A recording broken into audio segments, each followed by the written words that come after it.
Hold on 1 second.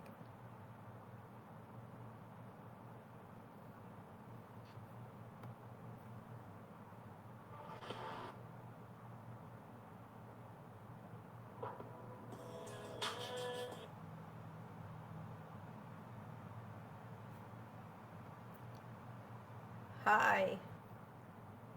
Let's see if y'all can hear me okay.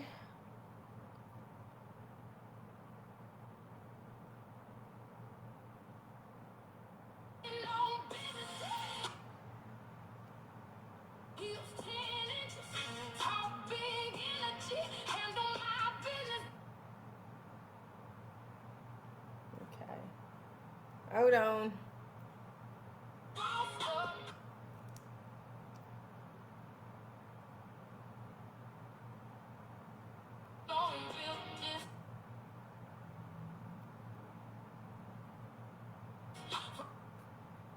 Wow, nothing's working. I'm trying to push the people that were on TikTok so they can see where the other accounts are, and it won't let me post it. I thought it was just a issue until Telegram cut out and Wonder Woman's computer cut out too, and Wonder Woman is nowhere near us. So I don't know what's going on. I don't know if it was something I said or reception or a little bit of both. I'm guessing a little bit of both.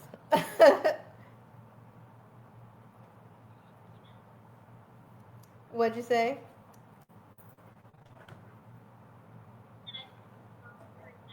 Perfect. Thank you. Okay, I'm trying to get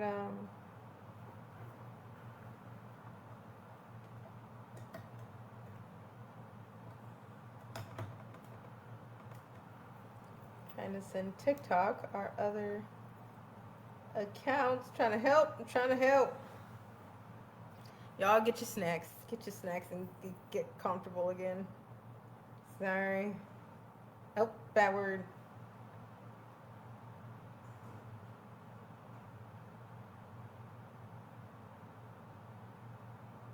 Uh,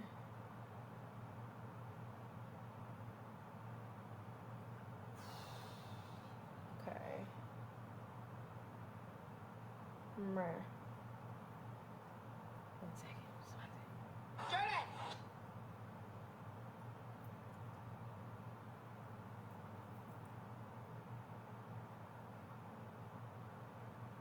This is going to be a part 3 since part 2 got cut out.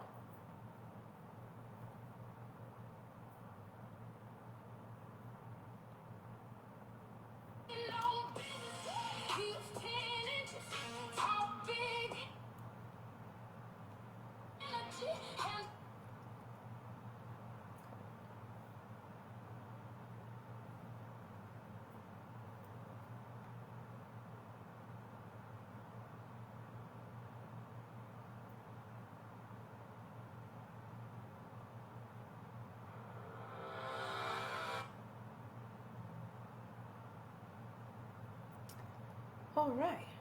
I was going to go back on TikTok, but I wanted to dive into this live, and I know for a fact it won't let me. Why is my phone tripping? Jesus, we just command voice and voice off of these airways in Jesus' name. I just command that you, I command any demons holding on to these airways, Lord. I command these devices to work properly, Lord Jesus. I just thank you for clearing the path, opening the ears, the eyes, the minds, and the airwaves to this chat, Lord God, so we can discuss truth in the name of the Father, the Son, and the Holy Spirit. In Jesus' name we pray. Amen. Amen. I was about to get frustrated. Okay.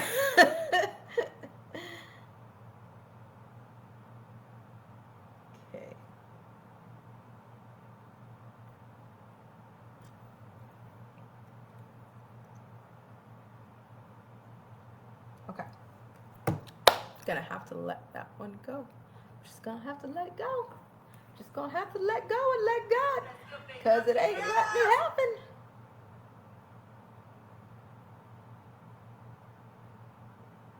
Everybody can hear okay?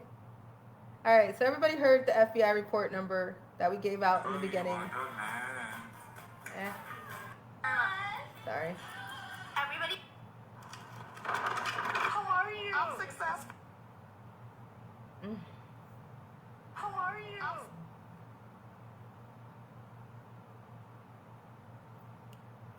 Wow. Wow. All right. Let me go. I tried. You guys heard the FBI report in the beginning. Y'all heard us swear in. You know our names. Allison Leilani Ray Carter, Shelly Carter over here. Let's dig right back in this. We still sworn in. We still sworn in. I don't think we have to do. This is what's frustrating. My name is Allison Leilani Ray Carter. Under penalty of perjury, I swear to tell the truth, the whole truth, and nothing but the truth. So help me God. Mom, make sure that you are in the frame where they can see you. Shelly Ray Carter, under penalty of perjury, I swear to tell the truth, the whole truth, and nothing but the truth. So help me God.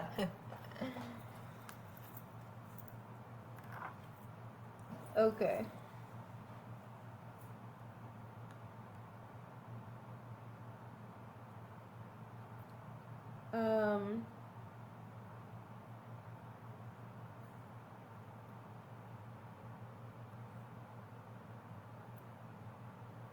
All right, let's dig back in, shall we?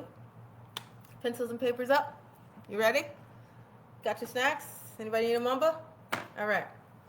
So we talked about the smear campaign yesterday, and there's still so many people involved in this that are still hiding behind fake accounts and doing all and whatnot. I am opening the mic over here on Telegram. I know that I'm live here on Instagram. Y'all can hear me. I'm opening the mic on Telegram. Okay? So if you have something to say, if you have something you feel you need to say, if you have a question, I'm going to open the floor back and forth tonight and give you 60 seconds on the mic so that way we can keep the chat flowing. Okay? But what we were talking about in the last live was the fact that a lot of people jump straight towards an elite name. They don't want to jump towards who supplied them, who helped them, who drove the bus, who held the camera, who held the child down, who supplied the restraints, where did they get the sex toys from, where did they get the torture devices from, who groomed that child, who made it possible for that child to get into the predicament that they're in. Children don't just disappear, and children don't just end up in the hands of predators. That's not how that works. What is bothering me is I know that since I put out that video for 9/11, a lot of you are jumping straight to the fact and thinking, because a lot of you are desensitized and still TV mentality, that I'm going to say this big name. I have some names for you, but the names that I'm starting with on 9/11 are not the names that you think they are, because nobody wants to talk about their own backyard. And that's what I was just talking about before we got cut off, was these advocates, that's their biggest thing, is they don't want to talk about what's in their own backyard. They'd rather run to another country, save a child in another country, over the border or in another place. But when it comes to in their own backyard, in their own community, you don't see them putting in that work. They need some type of fundraiser or something for that, but they'll make a movie about it. I don't hear the sound of freedom when there are still children being slaves in your own community next door to you. I don't hear that sound of freedom. I don't. But I know a lot of people did for $17.99 plus tickets and popcorn.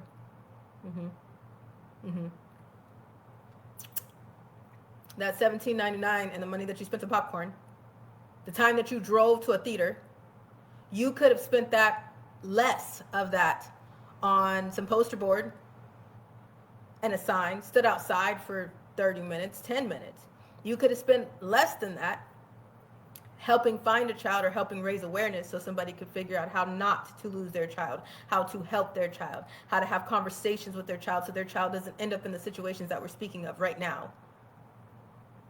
People don't want to talk about that because that hits too close to home and that becomes way too personal.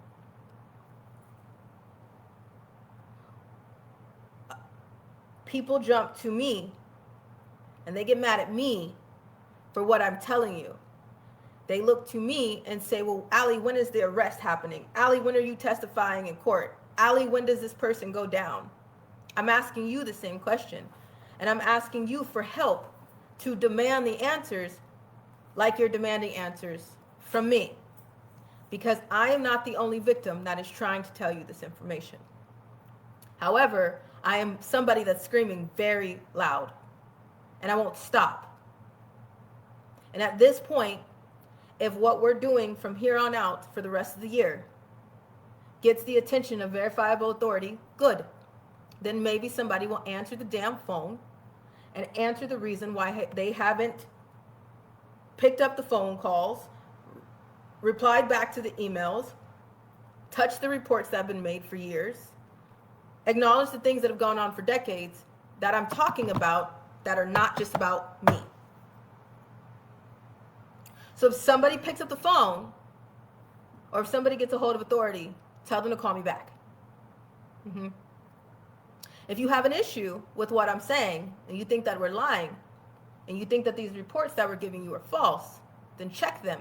And if we're making false reports, and if you think we're making false reports like an allegation that we just seen right now from Shelly, if you think that we're making false reports, the burden is on you. The burden of proof is on you. Then go ahead and call someone. Tell somebody. Check if we're making false reports. Go ahead. Now, when you get a hold of someone, tell them to call us back. Those are not false. Those are real. The information that I'm giving you is very, absolutely real. Okay? Now, if you have Telegram, I need you to go over there. Or if you're on Instagram, grab that link in my bio. If you are on X, you can grab that link in the post before the last.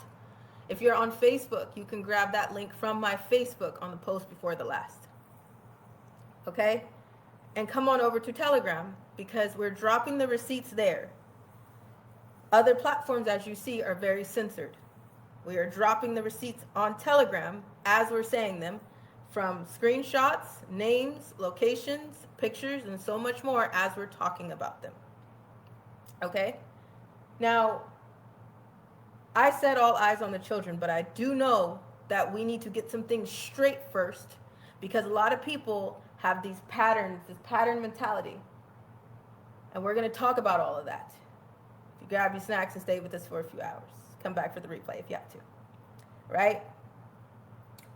In that smear campaign, it was not just Tanya Williams that we posted her picture and her information and her name since she's covering herself and she's too weak and too much of a coward to uncover herself, to tell you what she's done, the narcissistic things that she's making up, the vulgar things that she's making up. See, I think now that y'all think that you're just talking shit because that's what Stephen Spencer, Stephen, however you say his name, that's what he talked about in the court hearing. So see, what happened in that court hearing on Thursday, Judge Joshua Knight said, you can talk your shit, that's fine. He didn't say that like that. But he said, you can, if you're just talking and you're just saying things that are uncomfortable and vulgar, it's disgusting. But you can do that. Now, when it comes to defamation, if you look up the honest definition of defamation, that's illegal. And the remarks that he made was if this was Mrs. Carter's case, this would be a whole different ballgame. But as of right now, 2 evil people were in court, and just like our elections, 2 evil people were up to bat, and one had to lose, and one had to win. LaCroix Goblin lost the case. Now, what I think some people forgot in this smear campaign was that you didn't just talk your shit for almost 2 years and still in counting. You forgot. The internet is forever. And so many people have that information that they've been recording it and saving it. We've been just saving it. So we have the moments that are defamation, that are harassment, that are coercion, You know I can't say that word, leave me alone. You understood what I just said? That are civil conspiracy, murder to hire, the moments that we traded money to hurt somebody else. So we're not, I hope that you're not that delusional to think that you're going to play victim now. Just because the tables have turned and the idiots that believe the false narratives, because it was so easy to believe. It was so easy to believe. It's so easy to believe a lie. It's harder for people to digest the truth. That shit will never be easy for anybody. Truth is a very hard pill to swallow. So people will eat bullshit right up without a second of it, without even asking what it is. They'll be like, oh no, it's cool, it's fine. You say, here's some truth right here. They'd be like, what's in it? What's in it? What kind of ingredients are in there? How much is in it? You tell somebody they could go to a concert and celebrity is going to be there. They'll be like, oh, let's go. I don't even want to know who's headlining. Come on, let's go. You tell people there's a Save the Children march, they're going to be like, that's kind of dangerous. You see the world we live in? You see the circles we're going in? And I'm not saying that I can change that world. I'm not saying that at all. This world is fucked. I want off this ghetto planet. I am not saying that I can save the world. I am not saying that we can turn around, but you bet your ass that we will definitely take our last breath trying.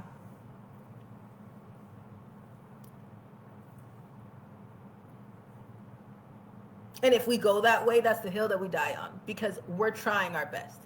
And we're very simple people. All right? Now, this smear campaign, they couldn't even get the basics right. This smear campaign is so educational. That's why I keep coming back to it. It's very educational. Because it shows you predators at their best. Now, there is a woman on the internet. She goes by Sass Beats. Admin, can you please? She goes by Sass Beats, and can I get her name correct, please? I want to make sure, we want the name right. I love when people get my name right. So let me make sure I got your name right. Okay, because this person has been covered under her accounts, and she's been doing all of this harassment and stalking and doxing and narcissistic stories with Tanya Zambrano Williams, Stefan Spencer, and so many more people. They even went after my brother, Brad Conley. So many other people, right? We have the screenshots, just in case you forgot. So what I want to do right now is, in the court of public opinion, I want to present this evidence, because what we're doing is we're lighting up evidence. We're lighting up the locations. We're lighting up names. God forbid something happened to us. You can see who may have had what to do with where. Because the news is not going to tell you what happened to Hayden. No, they're not going to tell you that. They're not going to tell you who was involved. They're not going to tell you from the low level to who supplied her to the top level. They're not going to tell you that. They want you to take one big name and they want you to run with it, because you don't know them personally. So it's easier to pin something on them. If it was more real and people brought out those files, Epstein files, and said, hey, it's your everyday neighbor, everybody knows an Epstein, that would cause a revolution. No, they want you too focused on somebody that you can't touch, you have no idea about, and they made a script for you to believe of who they are. Make sense? So, again, we don't talk about the people that are supplied from the bottom to the top. Now, I want to give you the background what it looks to me. Okay? This woman's name is Sherry Ann Shear. Sherry is her first name. Middle name is Ann, Ann. Last name is Shear, Sheare. She is 45 years old. She's from Scranton, Pennsylvania, right? She goes by Sass Beats on what is those other accounts? What's the one? Not on her card. No, that's not on her card. I have her email, I have her phone number, I have her Facebook here, I have her age, I have her name. Sass is her initials. I see. Oh, I love that spin on your handle. It's great. You would have never guessed that. That's funny. Creativity. I give you that one. That's the only creative thing I've seen you do.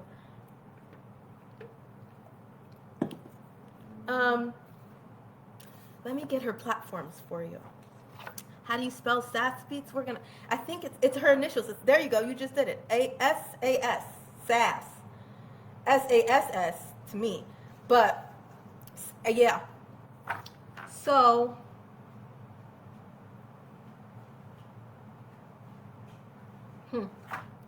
admin angels, can you go ahead and post the picture of Miss Sherry Ann Shear? Her profile, some of the threats that she's loving to put up, those are great. Can someone please post also the most recent one? Yeah, we'll do the most recent one and we'll discuss it. And if Sherry, Sass, if you would like to come on over and if you would like to speak to us for the very first time ever, since you have so much to say about us and since you know so well, if you would like to come over and you have anything to say or ask a legitimate question, we can do that. But here's my understanding about Sass Beats. This is what she says on her profile. She says that she's a survivor. She says that she's a survivor and allegedly, you know, I never use that word. Allegedly, she was abused at 14 years old. Now, me as a survivor, I wouldn't have taken the time to come on here and to say something to you if you didn't draw blood from me. See, I'm not that type. When real survivors have stuff going on, when real survivors are trying to point things back to where they came from and the brokenness and the generational curses and the things that happened, we have too much shit to do. Too much things going on. So you, on your profile, making defamation statements, defaming statements about my mom being my handler, about me being kidnapped, that was the narcissist made up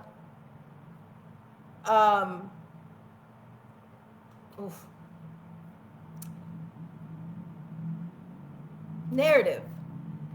That was the narrative that Le Crotch Goblin wanted to spin.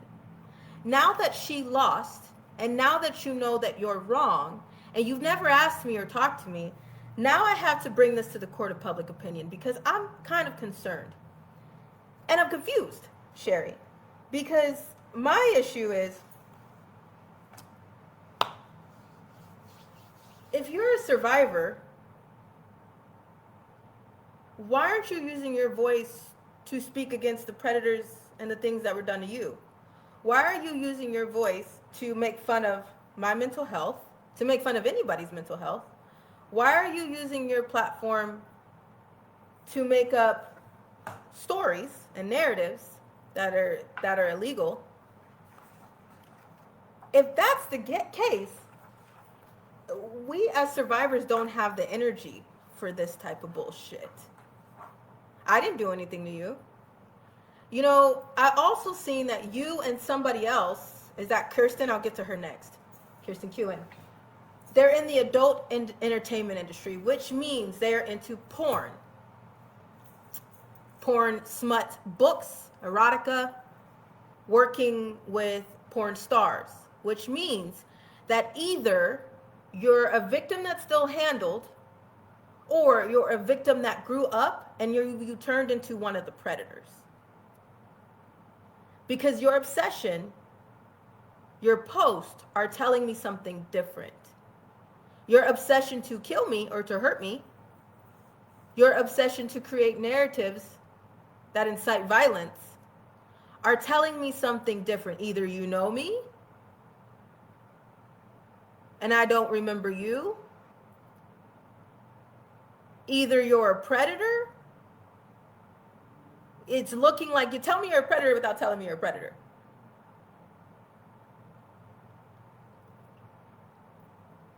Another survivor said that right. A survivor said, you know, we barely have the energy to deal with our own shit. Exactly. Exactly.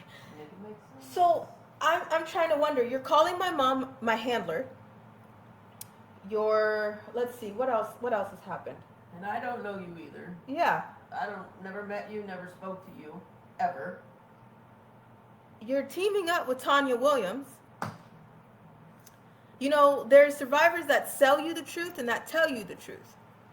And this is a great example. This is why I'm, showing you Sherry, Sass Beats. Because if this survivor is telling you the truth, why are you attacking me? Aren't we talking about the same thing? Why are you attacking me? Is it true that you're a survivor? I don't think that's true. In my opinion, I don't think that's true. There's either one or two things that's the truth. It's either A, you were a victim and you grew up to be the predator, or B, you're lying and you're just a predator. And you're selling the truth and you're not telling the truth. I want you to look at this and I want you to see the pattern, though. This is why I want to show the world. Because there's multiple people that do this on their platforms. These are the type of people that when somebody asks us to do an interview or talk to them and we're like, no, thank you, because we see something and we ain't going to say it until you see it yourself. These are those type of people. Madison Marquette did this. Jaguar Wright did this. There's a long list of other people that have done the same exact thing and attacked. And this is why we have FBI reports on the people that I just mentioned. Because what are we supposed to do? We didn't do anything to them. So if they incite violence to the point that somebody actually hurts us, then what? Can they really claim to be a victim then? Because didn't you draw first blood? I wouldn't have said your name unless the fact that you've been saying mine and everybody else's and coming after me. You could talk shit on your account. If you want to talk shit about me, that's fine. I don't care. Really, talk your shit. You know what I'm saying? I get on my own nerves sometimes too. But what's the point? What's really the point? Does anybody else see it? Go ahead and take a look at the receipts that are dropping the Telegram. Have they dropped yet? Let me double check.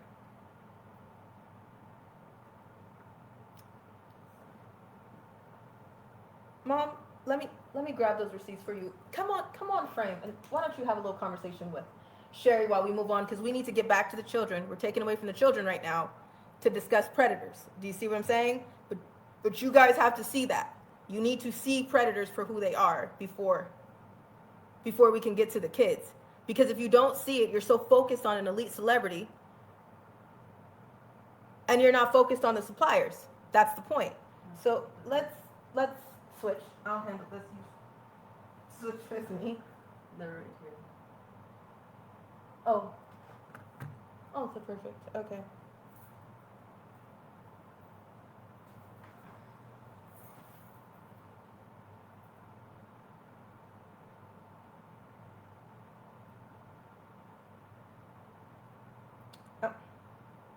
Look at this. Tanya's still going. She says, one day Allie and Shelly are going to find themselves in a criminal case and discovery will be glorious. Won't it?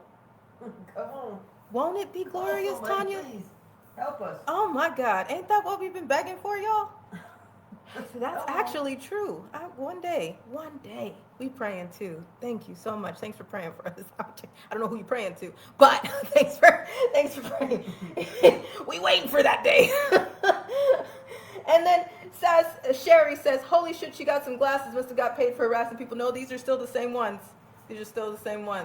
They dingy too, but if you would have asked, I would have told you, but no, thanks. You're a survivor and you got that much energy, worried about and then somebody else's who glasses? paid who what? I paid for my shit. That's what I paid for. We do what we need to do. We didn't ask you. We didn't ask anybody for a damn dime. Let me see.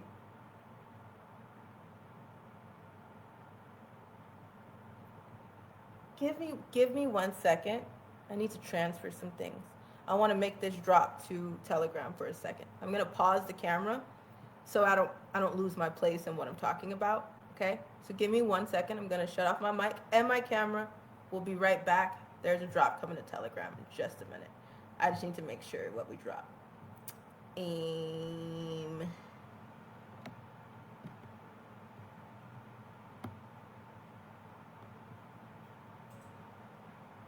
Hold on. BR.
Thank you. Love you.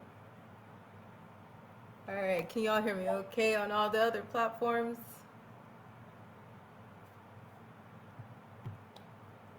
Okay. We needed a second. I just needed a second, and I needed to go um, talk to my family about what we're posting because there's so much to pull, y'all. There's so much to pull and not enough time. All right, I want to get off this subject, so let me speed this up. Sass Beats, Sherry, Kirsten Kewen. We verbally gave a cease and desist. We verbally gave a cease and desist the other day. The reason why we're giving you guys this information right now, because you need to see it. You need to see the patterns. You need to see the everyday predators. My questions to these two women that is joining with other women is shame on you. First of all, shame on you, this statement. My question is what the hell is your problem? Because when you really think about it, you women are acting like you're obsessed. You're acting like predators, and it doesn't make any sense. And if you weren't a predator, it would speak for itself.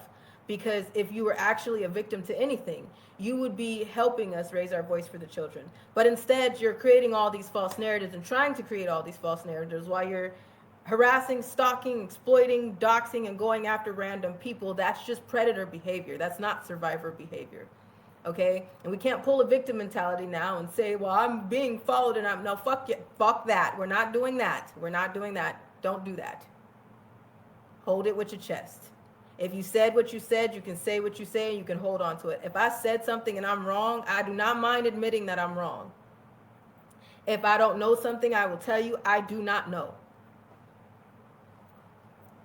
But if I know what I stand on is truth, I will stand on that 10 toes down with my face and my name. What you're doing is illegal. And at one point, there are so few people that would like to press charges, including myself. I've asked you to stop. That's not what you want to do. If you wanted real research, if you really gave a shit, if you really wanted to know some information, you would have asked me, and now I'm giving you the mic to ask me. You can come on here. Telegram is open. In the next 3 minutes, I will be asking you, and I will be asking anybody if they would like to say anything according to this subject. And if they don't, we are going to move the hell on. Okay? But what we're not going to fucking do is pretend that we don't see female predators right in front of us. Kirsten Kewen, a.k.a. Edie Saffron. You're 37 years old. Your real name is Kirsten. Last name Kuehn. You're 37 years old. She goes by Edie Saffron, 89@gmail.com, right?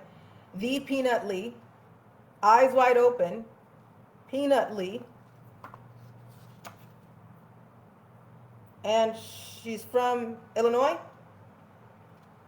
She attended FIDM in 2009 and possibly located in Chicago.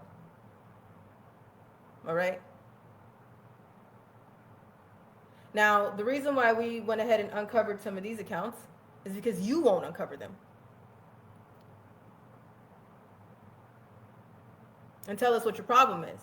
At first, they were saying that they were trying to help us. Then they were saying that they were trying to bring me home to La Crotch Rocket, that is saying that to tell everybody to kill me. Then it was they wanted women, they were trying to do things in their best interest. Then they made up narratives that my mom is my handler and I've been kidnapped and I'm a victim. Now I'm the problem because I'm telling you their real name. Which narrative is it? And can you pick one long enough to ask real questions? You can't, can you? Because it's not really about questions. It's about a distraction away from the children. It's about a distraction away from what the fuck I'm telling you. If it was ever about real truth, then you would come on here and ask me. And then you would take the information and do the research.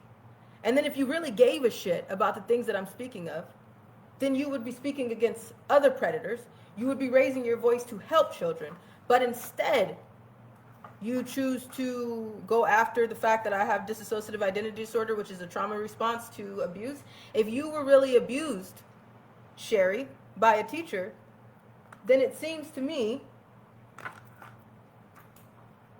that you just grew up to be the same predator, silencing and distracting away from the truth, the same way somebody distracted probably away from the truth about you. So this should be a template. is what we're trying to tell you. This is educational. It's a template for survivors who are selling you the truth versus telling you the truth. Because if you're a survivor, you don't have time or energy for this shit. If you're a survivor, you're not going tit for tat on the internet. If you're a survivor, you're not demeaning another survivor when you don't get your way or attention that you want. And if you're a survivor, you don't spend your time behind a computer making up stories about somebody else and then calling yourself a victim.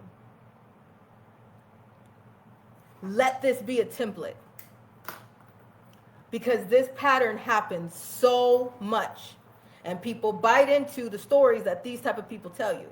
For 2 years, these women have, almost 2 years, have sat on a platform and obsessed, stalking, harassing. They have businesses, they have children, they work everyday jobs that you have probably sat right next to them in. And they spend their time behind a keyboard making up narratives and inciting violence. I hope that you find yourself in a criminal case one day and you find out the consequences of your own actions, which is why I'm uncovering the names. So therefore, if there's any other survivor or victim that is going through something that these women have created, helped, supplied, then you would be able to see, wow, damn, this is not anything new. Now I'm going to open the floor of Telegram to what I just said. And if there's anybody that have any questions, you have 60 seconds to come on this mic and we'll talk about it. If you don't, and if you continue and you don't understand the consequences of your own actions, then you will one day, because I'm not the only person that now sees you for what you really are. And that's a predator. No matter what account you hide behind, no matter if you go by Edie, if you go by Peanut, if you go by Ali and Shelly or Frauds on Rumble, that's your username, that's obsessive. That's not obsessive? Does anybody else find that obsessive? Anybody? Would you spend your, if you didn't like somebody, especially a survivor, would you spend your time for over a year and a half doing this right here? What does this scream to you? Everybody wants a big name. I'm giving you a name. What does this type of action scream to you? Tell me. Please tell me. Anybody? Marissa said, that sounds like gang stalking. People don't know the definition of that word. Thank you so much for putting that out there. This is the definition of gang stalking, yes. For every survivor, I hope today is a turning point in all the gang stalking that you've suffered, and we can flip those tables back and put a stop to the bullshit. Becky Count said stalker. If someone did this, if you had a Kirsten Kewen, and if you had a Sherry Ann Shear, and if you had a Tanya Williams, and if you had a Stephon Spencer, and if you had a LaRonda Outlaw doing what they've done on the internet this whole time, what do you call that? I want to know from the people, the court of public opinion, what am I supposed to do? Since everybody loves to tell us what to do, since everybody tells us like you're not doing it right, okay, then you come on here, please, before we move away from this subject. I want you to come on here and you tell me, what should we do? What would you do about the situation? What does this situation sound like to you? And if we died today, and if we disappeared, and I posted all these comments and all these things, because people like to fine-tooth comb shit when you're dead. So while we're sitting here alive, I want to ask you, what does this look like to you? What would you do if this was you? Go look at the comments. Go look at the receipts. Court of public opinion. So I want the court of public opinion. Go look at it.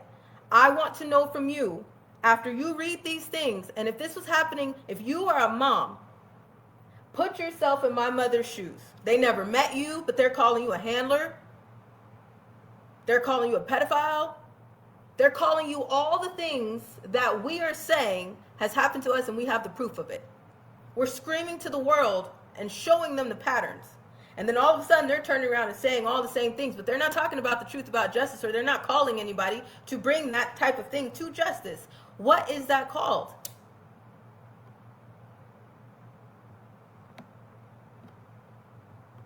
Bobby Joe said cyber stalking and defamation.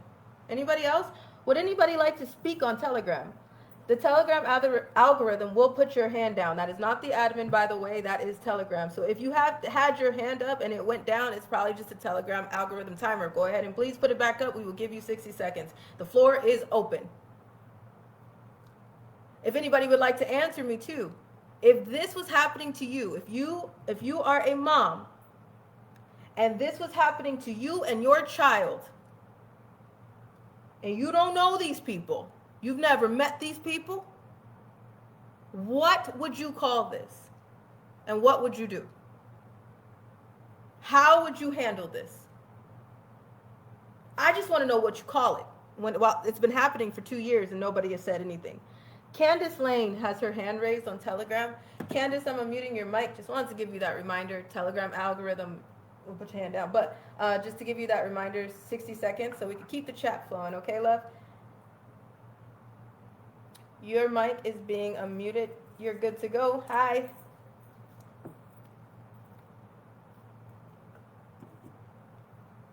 You got to hit that blue button and it'll turn green and then your mic is on. I just got to remind you because I didn't know that at first. I was pushing all these buttons. I don't know what to do with them. Okay. It's all good. I'm sorry. I would call that devilish. That's what I would call it. Okay. Yes, I agree. I agree completely. Demon, right? Okay. Yes.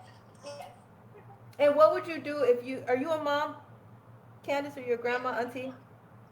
Okay. I'm a grandmother and a mom. What would you do if this was happening to you? What would you call it? What would I call it? Demonic? I would call it demonic. To try to stop what you're trying to do, which is get attention to these kids that are being tortured. I don't know what to call it, but it's cruel and completely wrong. It's just demonic. Yeah, and that's nail on the head too. Yeah, because it's no explanation, and usually my mom always tells me when there's no explanation for something, and you've tried every other avenue, it just has to be demonic, because we all know that there's demons and evil entities, even if you don't believe in God. I don't know what your faith is, Candace. I'm not saying if you don't, but I don't know what your faith is. But even if there's people on here that don't believe in God, what do you call this? Because if somebody would have done something that these people have said, what would you call it? Dickinson Hannelore on Instagram said bullying at the highest degree. Oh, that's a whole other topic too, because the children go through this in the schools, and parents when the kids come home and they tell their parents things like this are going on, then the parents are like, it's just kid drama, it's just childish stuff, it'll end, it'll pass. These are those children that are in those schools that your kid is trying to come and tell you about. They just grew up and they're on the internet now. Yeah. They're not in high school and middle school and elementary school anymore. They're on the internet and they're in your jobs, they're in your daycares, they're your teachers, they're your coworkers, they're your friends, they're your family, they're your neighbors. So when your child comes home and tells you about bullying, listen to them, because these are the type of things that cause suicide, that people get so jealous and consumed by jealousy. I don't know if you guys seen that little girl in Texas where these girls got so consumed by jealousy. The little girl was epileptic. I think there was something wrong with her. I may be wrong about epileptic, maybe not. Don't quote me on that. But she had a disability to the point where the alcohol that they gave her could have killed her alone. They drugged her, and then these girls just started jumping on her, hitting her head, trying to get her to be quiet. They were so jealous and consumed with jealousy that they recorded it and they put it on social media. I'll put up the link to it so you can watch that. Okay? These are teenagers that did this. What's happening right here is grown adults, and people wonder how a brain can click and sell children, how a brain can click and take money for another human being, how a brain can click and kill someone or hurt somebody or pay somebody to hurt somebody. People wonder how that happens. It starts right here. Well, these women are raising children. A lot of them, not all of them, but some of them are raising Unfortunately, children. yeah. What we failed to understand, like when I was a kid, bullying was not like this at all. It was just very mild. So I think a lot of us Gen Xers think that if our kids are complaining or something, that they might be over exaggerating, or because we didn't deal with it to that degree. But the bullying and the cyber stalking and the harassment and the things that I've seen directed at Allie, and now by me by association, the survivors, every survivor goes through that. So not only have they lived through the trauma and the trafficking and the satanic rituals and the MK Ultra programming, they deal with this on a daily basis all over. Yes. Let's take another question, comment, concern in regards to this. Rowan Rose, I see your hand up. By the way, just a reminder, Telegram algorithm will put your hand down. That is not anybody doing that to you. So if you raised your hand and it went down, I didn't touch anything yet, so please put it back up. Rowan Rose, your mic is unmuted and you have 60 seconds. Hi.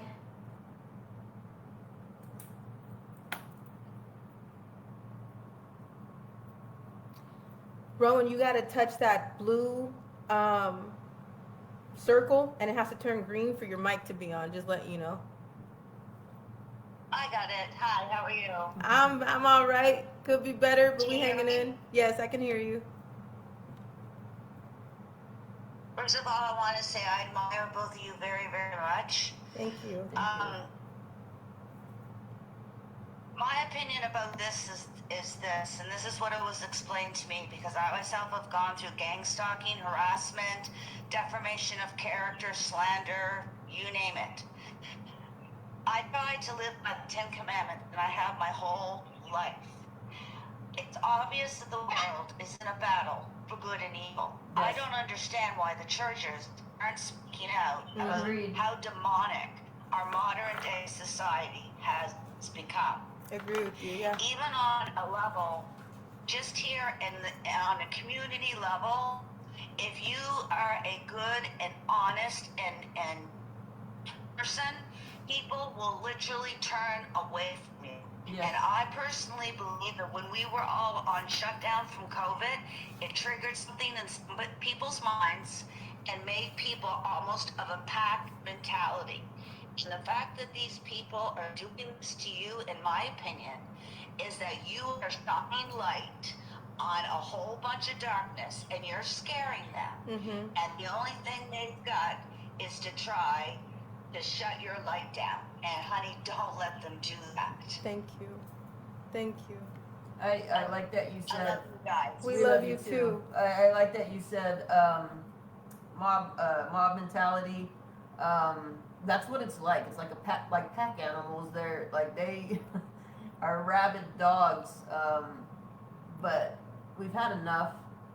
I've had enough on behalf of the survivors. I don't really care what they say about me. But when you sat with a survivor and you see how much they've gone through, it's just a game changer. It's a deal breaker. There's no tolerance for that anymore.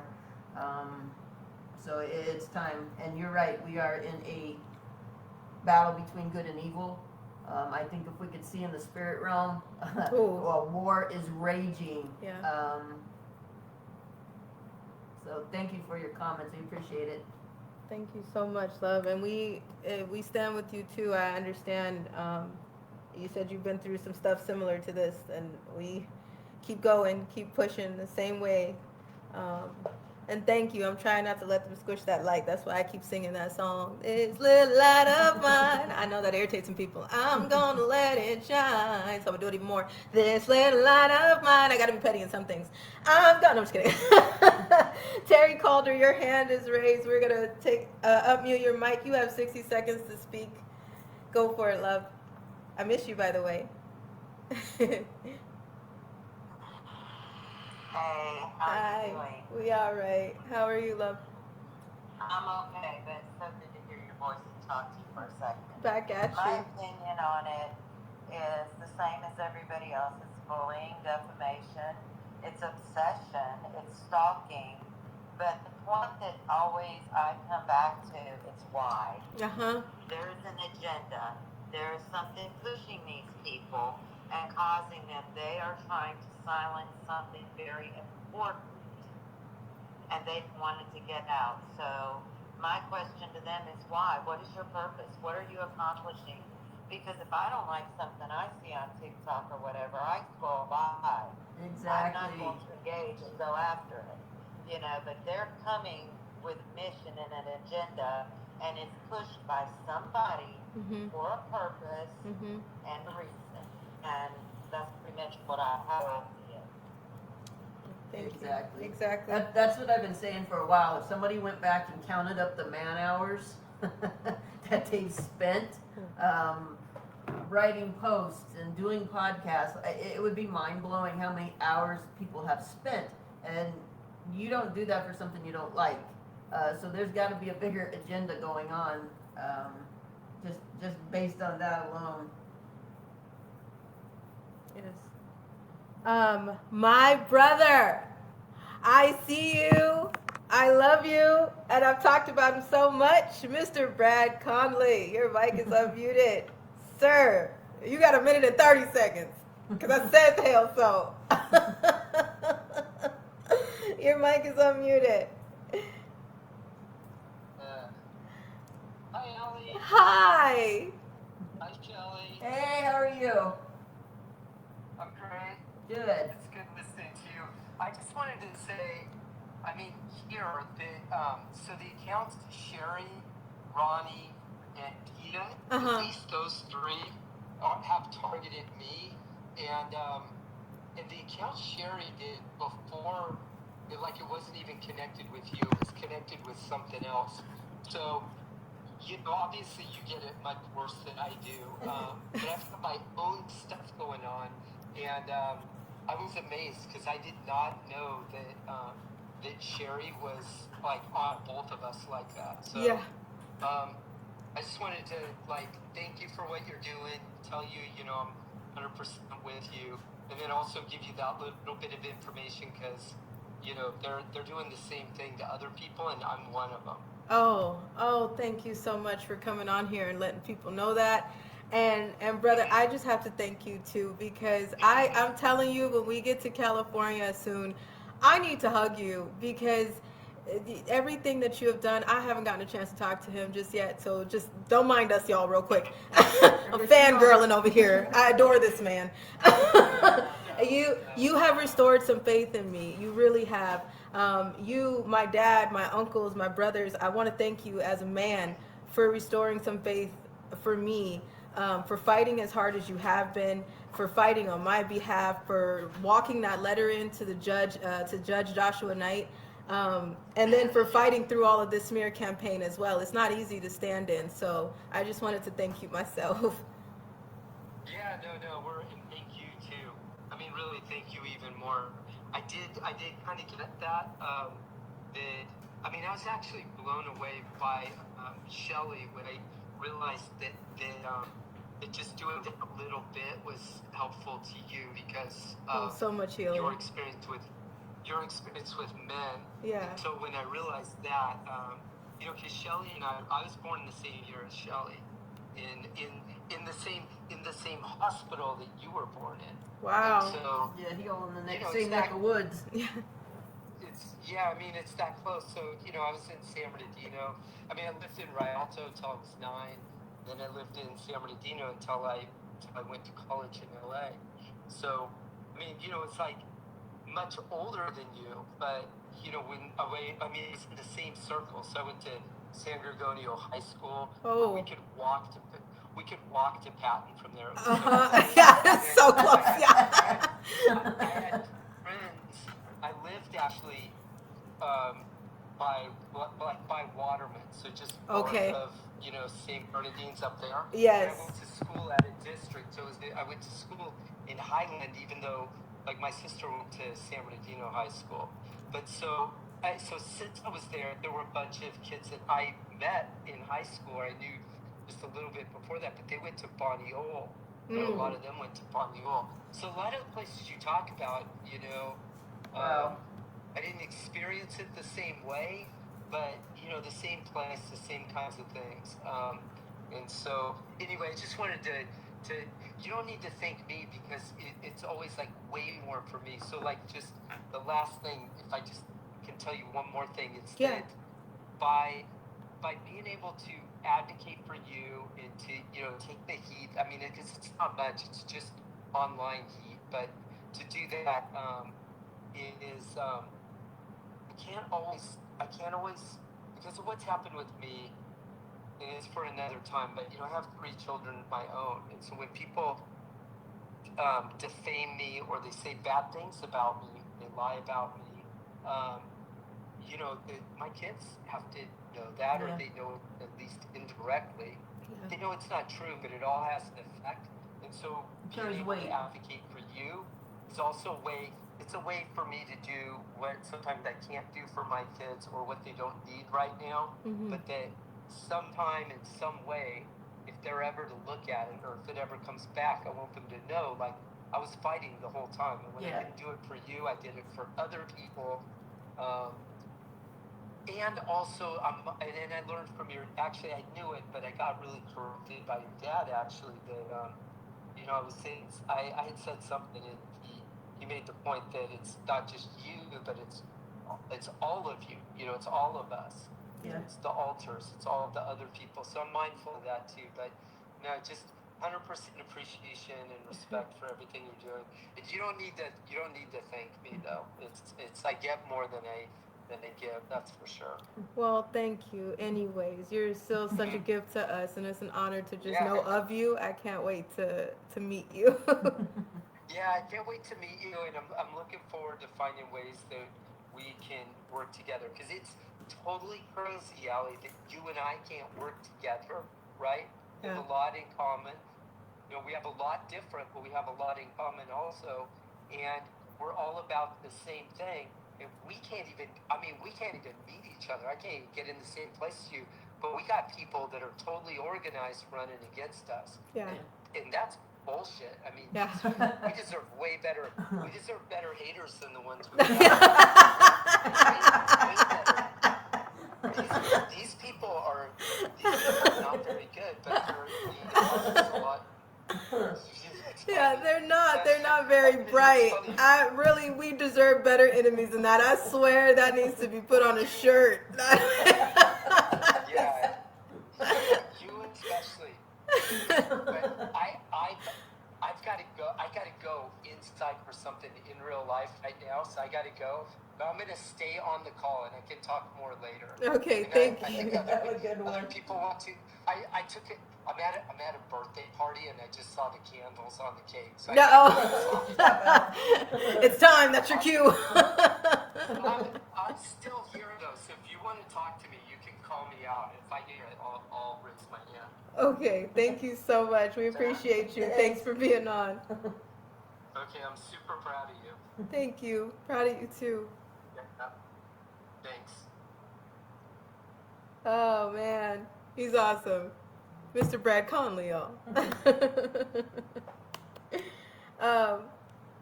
And this is what I mean. So why bother that man? This is my point. When you look at these patterns, like of these people that are being cruel, you have to look in between and see why. The same way when a false flag happens, you have to wonder why. What is the connections? What is the root? What is the reason? All right, now I'm going to say this one more time. Sherry, Kirsten, Tanya, Cynthia, Monica, Lassane, Karen, Jerome, Centennial, Jacqueline, the floor is open. Would anybody like to speak on Telegram in regards to this issue? And I also have the question, anybody else would like to speak to say, what do you think this is? With what you're seeing, with the predators that you're seeing,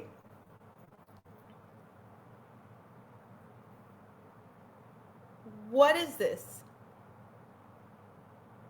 What would you call this? For 2 years, they sit on the internet. I mean, hours and hours. At one point, they were going 3 days straight with no breaks. Just back-to-back live, making up story after story after story after story after story. They were making money. They were making bank. I wonder how much money they made. Nobody's asking that question. But you're wondering how much my glasses were? Nobody's worried about that grift. You're worried about how much my prescription glasses were? Do you guys see my left eye? I know a lot of people see it. Do you see that spot in my left eye? If I get really close, can you see it? Do you see that? Everybody asked about it. It's in my book that's coming out. Everybody's asking about it. You see it? Can you see that? Do you need a close-up? You see that? Okay, a lot of people are asking about it. I'm going blind in my left eye. Want to know why? Because when my predators used to abuse me, all the hits used to land on this side of my face. I brace with this side of my face. Not anymore. I'm not trying to televise punches. But before, when I was about to get hit, I would poke people on purpose because I knew my pimp was going to beat my ass. So I was just like, you know what, let's just get this over with. So sometimes I'd poke them on purpose, like whatever. And say I don't like something, so you can just go ahead and beat me already, because I know you're gonna beat me in a second for something I didn't do. So whatever. So when they would go to hit me, I'd turn this way. So over time, the anxiety trigger, I would scratch at this side of my face and this side of my eye. And then because I was already having some issues, it was already a little damaged because of all the abuse, because I kept scratching at it, became an anxiety tick. Anytime I got nervous, because I knew somebody was going to hit me this way, it became like a flinch that I would just mess with this eye.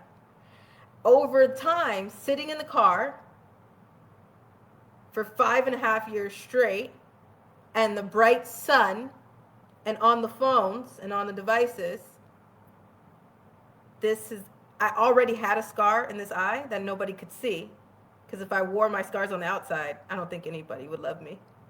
I don't think you would want to talk to me either if I wore all of my scars on the outside.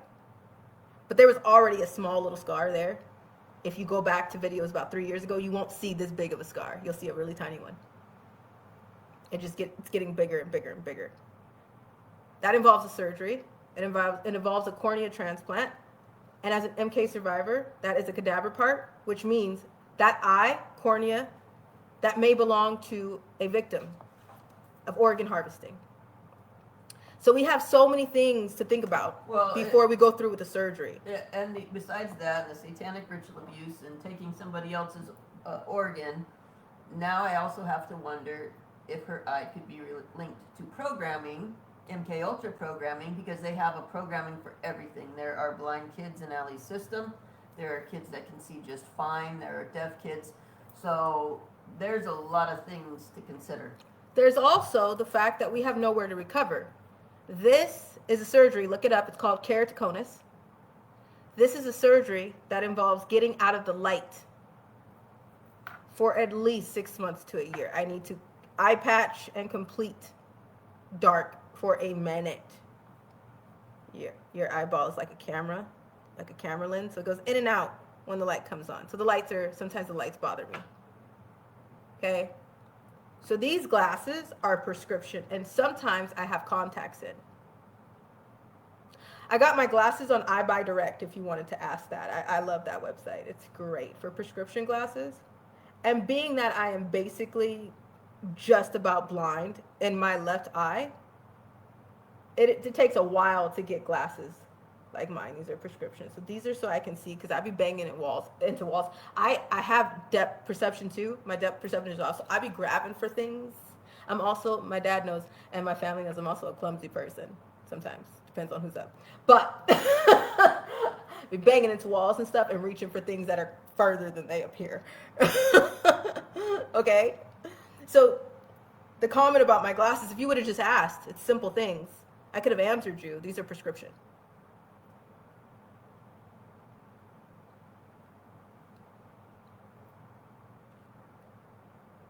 You see what I'm saying? Is it really, did you really want to know all that though? Or is it just because that's something that you're obsessed over? Do y'all see my point?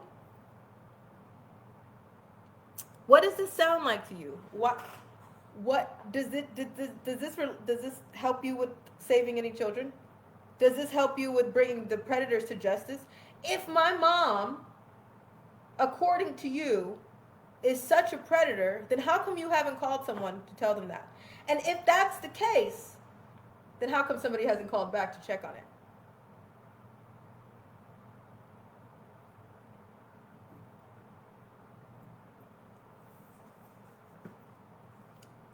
None of it makes sense, does it? It's not going to, because it's demonic. Would anybody else like to come onto the mic on Telegram and speak to anything that we just spoke about? Going once?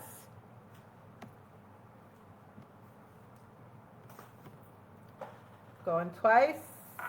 Candace Lane. Hi, love. You got 60 seconds. Your mic is being unmuted. You are good to go. Okay, wait. I think I did it. Yes, I did it. There you go. Hey, hey, hey. Oh, hi, Allie. Hi. I wanted you to know that I've been following you since like 2022. Thank you. Or maybe even earlier than that. I don't know exactly when it was, but it was in that time frame. Mm-hmm. And I had a lot of stuff going on in my life then too, but I thought about everything you said for like days on end. Like it wouldn't leave my mind, you know. Mm-hmm. And anyway, I had my own issues, and life pulled me away from that, and I somehow lost you, I guess. But then I found you about a year and a half ago, again, and I just want to know that I just love you to death. We love you too. I'm so glad that you're okay. I mean, I know you're not okay, and you never will be, but I'm glad you're alive, and that you have the Lord, and you're going to be okay. Thank you so much, love. We appreciate you so much more than you know. Thank you for being here. Thank you for listening, and thank you for helping us fight, because this war always needs more warriors. Is there anybody else that would like to come onto the mic and speak to anything that we just said and we just went over? We're going to move to another FBI report, and to some questions and to some other situations. Going once. Going twice. That's another thing about cowards. You do all that talk on the internet. When it comes to speaking to the source, they can't do that. It's kind of like domestic violence abusers, too. Do you notice that? The men that beat women, they'll beat the hell out of a woman. But if a man stands up to that man the same size, or if a woman that does not cower down stand up to that man, they're a little bitch. You notice that?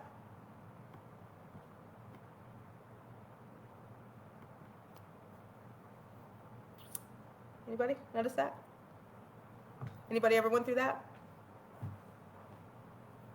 Narcissists, too, love to do that. They poke at you. They say all kind of things. They get you all riled up.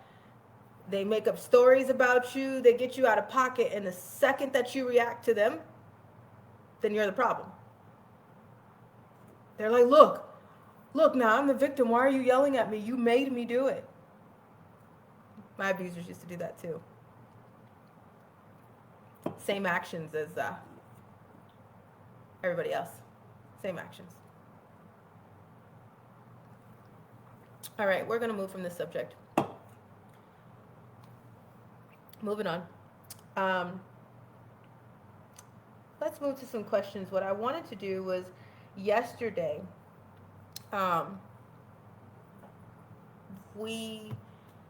you guys had so many amazing questions. And when we got off the live yesterday, we kind of were able to go through some of the comments and just see a few, and we were like, damn, people are really getting it. And we love some people that get it. By the way, just a reminder, I know if some of you guys are coming in here later, the point of what we're doing, we're going to, a lot of people say, you guys don't answer questions, and why are they dropping it on 9/11? Just drop it now. You're late.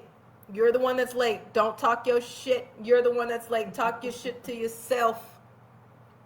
Get mad at you. You were the one sitting on your couch waiting for a big name in the war to be televised. Don't get mad at me. Don't get mad at my mama. Don't get mad at mine. It ain't us. It's you. Because we've been dropping things for a while. Just because you may have not seen me on X, or you probably haven't seen me on Rumble, or you've seen some fake accounts or something on TikTok that are giving you something else and putting my face with it so they can traffic my pain for their views. There's some people who do that on Facebook too. They take clips of what I'm saying, and then if you look behind their account, it's monetized. They don't have the clips right. The title on it is something totally, completely twisted with truth of what I said, but it's my face. People know that we carry a lot of truth, so they're using that to pick up money. Okay? So, we've been dropping things for a while. Boxer Mom 1028 on Instagram said, how old were you when you escaped the abuse? Well, that's an iffy question. I'll try to answer this as best as I can. When I was 15 years old, I was sold to Russia. I ran away from Child Protective Services, Riverside County, California, Child Protective Services. I disappeared. I was a missing kid for a year. I went back to foster care because I couldn't do things on my own. After a year, I needed help. So I went back into foster care. And then it was a while. I want to say 8 to 9 months later. And I don't even think it was that long. After I went back to foster care, after I was missing for a year, they placed me with my mom, Shelly Carter. Child Protective Services placed me with my mom. And then after that, my predators found us again. I was going to school. My mom did not know everything. She knew a little bit of things from the things that she was catching with what I was telling her, the things that she had to report. So she didn't know about some of the other abusers that I had. So I was still trying to get to school, walking to school. I lived in, at the time we lived in Riverside, California, off of Arlington, in the apartments over there. And I went to Ramona High School for like a week or two. Didn't like that. I was not a public school kid. I was a continuation school kid. So went from Ramona High School to continuation school over at Summit View, which is also Raincross. It's a few schools mixed together. And after that, I put up some evidence to that. Oh, we should release his name. Can we write that down? We'll be releasing his name on 9/11 too. Can I get a pen? I need to make some notes myself. Let me get my notebook. What am I doing? This helps me remember. See, you just helped bring a memory back. When I went back with my mom, my ex-pimp, Zach, his name is Zach Lockman, by the way. He told me his last name is Lockman, just the same way he told me he was a pediatrician. Looking back at things now as an adult and remembering all the drugs that he had to drug me with, these little brown bottles that he brought home from work being a pediatrician in Norco, California, I think that he was a drug rep. I don't think that he was a pediatrician. I think he made me believe that he was a pediatrician, and that's the story that he gave to everybody else. He came home in a doctor's coat. He had his name on a doctor's coat. That does not mean that you're a damn doctor. But if you want to intimidate a kid, and if you want to pretend like you're somebody that you're not, like catfishing like Sherry Ann Shear, or catfishing like Christine Kewen, or catfishing like Tanya Williams or Matina Parsons, and so on and so forth, when you're catfishing like that, everybody's familiar with that catfish show. When you're trying to catfish and when you're trying to persuade somebody that you're not, it appears to them in a certain way, right? So he would come back to the house in a lab coat. Sidetracking now, I'm sorry. It's helping my brain jog too. We're in the court. See how this works? And then when I was 17 and a half, my mom found out about them. I called my social worker and I said, I still have predators. It was, his name was Zach Lockman. His wife's name is Aaliyah. I don't know if their last name is really Lockman. I think it's bullshit. I think that's the name that they gave me. Because if you tried to find them, you wouldn't. A lot of them go by crazy names and fake names and so many aliases and fake accounts like you see here. The patterns that I just showed you with the smear campaign. So when Zach told me his last name is Lockman and he's a pediatrician, that's what he wanted me to believe and wanted anybody else to believe, so he didn't blow his cover that he's actually a predator. You see what I'm saying? So he used to bring these little brown bottles to drug me with every single time that he came back home and he was going to do something to me. I was in a group home at this time, and I'll talk about Aaliyah and Zach. I definitely will. But I was in a group home, and I called my social worker and I said, hey, they're going to kill me. He raped me with a staircase banister. He got mad at me. And you're going to say, how in the world does that happen? I'm not explaining that. All I'm saying is it was a staircase banister. Okay. So after that day, that was the worst of the worst. I called my social worker and I said, I'm going home. I don't care what you say. Tell the police to meet me there. I'm leaving right now. Because if I don't leave right now, I will never see my mom again. So I went straight to her, and my social worker called, and I had bruises, everything. You could see everything. And my social worker said, stay there. I will get the paperwork arranged. Just stay with your mom. I said, wow, you could have said that shit years ago.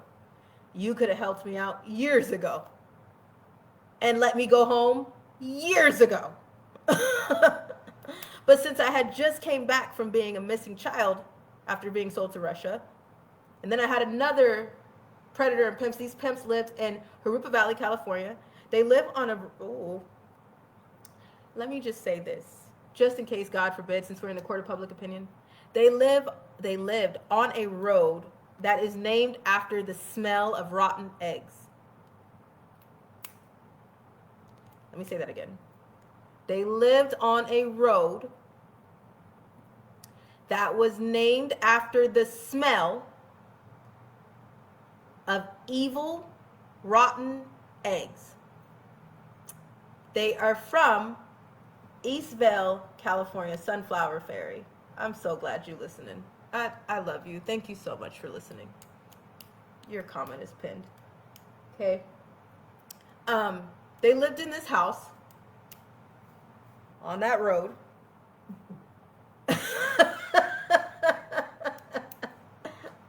In Eastvale, California. Norco, California. Norco, Eastvale, it's a small town. All right. I, at the time, went to Nueva Vista Continuation School. I have a point because this question wraps back around to my point. By the time I'll talk to you about all of this situation later, but by the time this was going down and he did what he did to me with the staircase banister, his wife held me down, they drowned me in a bathtub. He would drug me, his neighbors would come over and have sex. He would ask me to bring other girls home from school. I met his son at the continuation school. His son's name was Isaiah. So Isaiah is his son. Zach is his name. Aaliyah is his wife. And they told me their last name was Lockman. I think that's bullshit. And when all of that happened, After so long of the abuse, after a few months of me staying quiet, after a few months of when they hurt me so bad and then they sold me to someone and I got so sick that I ended up in the hospital, Riverside County Hospital to be exact. And then Aaliyah was able to walk into Riverside County Hospital pretending to be a nurse. She put more drugs from her husband in my IV, and it made me sicker. I called the social worker. I said, there is a woman in my hospital room that is not supposed to be in here. Can you guys come sit with me? Can you send somebody to sit with me?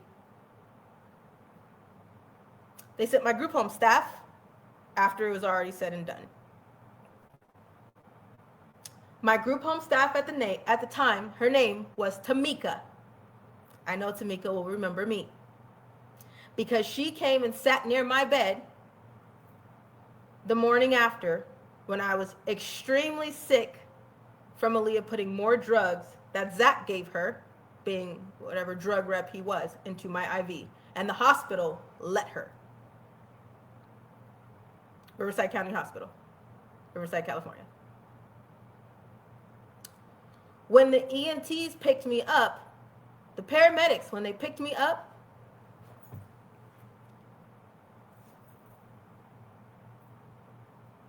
to take me to the hospital,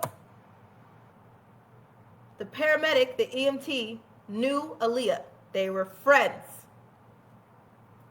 So the paramedic also helped drug me when we got into the ambulance. These are patterns. I think it's almost a template that you can lay over in any city, in any neighborhood of how they operate. They do it in daycares, they do it through CPS, but they follow the same patterns. A lot of paramedics and ambulance drivers are used in the commission of a lot of things. Okay. Someone said sulfur. That's the smell of rotten eggs, ain't it? That's that sewer evil smell of rotten eggs, ain't it? It's sulfur. Sunflower Fairy and a few other people said sulfur. Sulfur is that smell. If you were trying to remember what I'm trying to remember what I was talking about too. It's sulfur. Anywho, after that, when I went home, 17 and a half, right? I went to school. Aaliyah, Zach, and Isaiah were pissed off that I left. This is where you jogged my memory at, whoever asked me this question. They were pissed off that I told on them. Admin, I think you can find the evidence that I'm about to say. It's somewhere on our Telegram. Go through the main channel. I'll try to find it too if my mom wants to take a question. When my mom is taking a question, I'll try to find this evidence for you because some of the evidence that I put out about this is already redacted, but I will unredact it and I will give you this guy's name that I'm about to tell you about. I went home to my mom, right? Riverside, California, living on Arlington. Isaiah got pissed because he said Isaiah was his son, right? Well, Isaiah was his son. I was his girlfriend. I was Isaiah's girlfriend. What happened is Isaiah had OCD and Isaiah was nothing but a victim. What I'm wondering is what Marcus was to Monica. But Isaiah was a victim, all right? That was their son. They were sending their son out to recruit.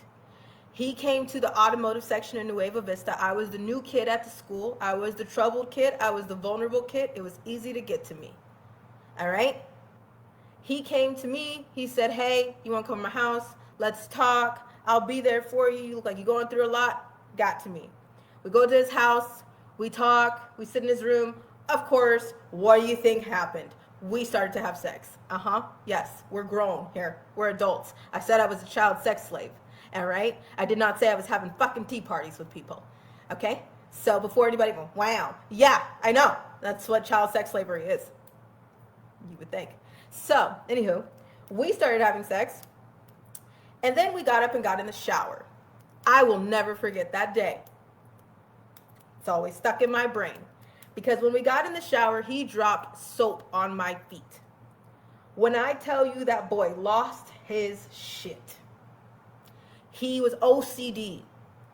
And because I wouldn't rinse the bubbles off my feet while we were still in the shower, he started losing his shit. And he got up and said, "That's it. You stay in the shower. I'm leaving." And I'm like, I have no clothes on.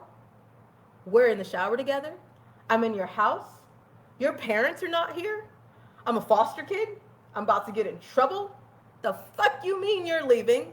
My clothes are back in your room. All right? So he hurries up and gets up and leaves. I'm still in the shower. Now I'm freaked out because I'm like, all of this was over bubbles on my foot? Damn, my bad. Fuck. If I would have just rinsed the bubbles, you wouldn't have been so mad? Okay. So I rinse off. I get out of the shower. I'm in a towel. I go to his room looking for my clothes and my backpack to leave. I couldn't find them. There's a note on the bed that said, "I'm sorry, I'll be right back." Okay. All right. So I lay on the bed. I have a towel on, just laying there. Guess what I do? Because I'm a tired child in foster care. I fell asleep. I fucking fell asleep because we were in his house by ourselves. I fell asleep. I woke up to his mom between my legs, Aaliyah. I woke up to her face between my legs at 17 and a half years old. I freaked out. I said I was sorry. I shouldn't have been in your house. I don't know what the hell is going on. I'm weirded out. I'm going to leave. She starts crying and says, no, it's okay. It's okay. I'm sorry. Get dressed. There's some clothes in a closet in my daughter's room down the hallway. You were the same size as her.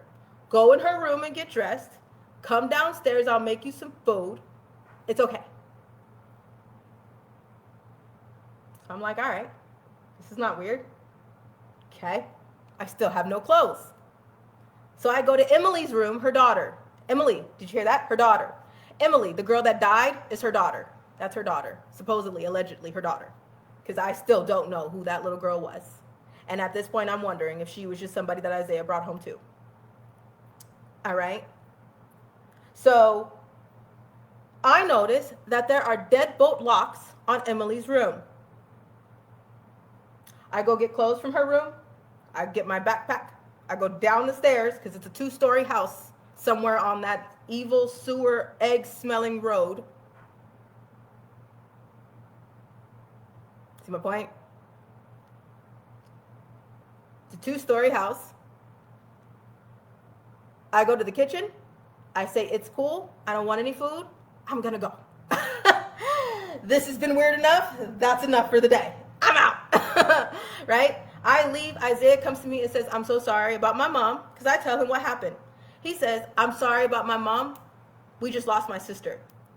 That's what you're going to tell me? That's your apology? That's not weird. Okay. Things continued. I met his dad. Went back over. Everything, they acted like nothing happened. I met his dad. His dad was a weirdo too.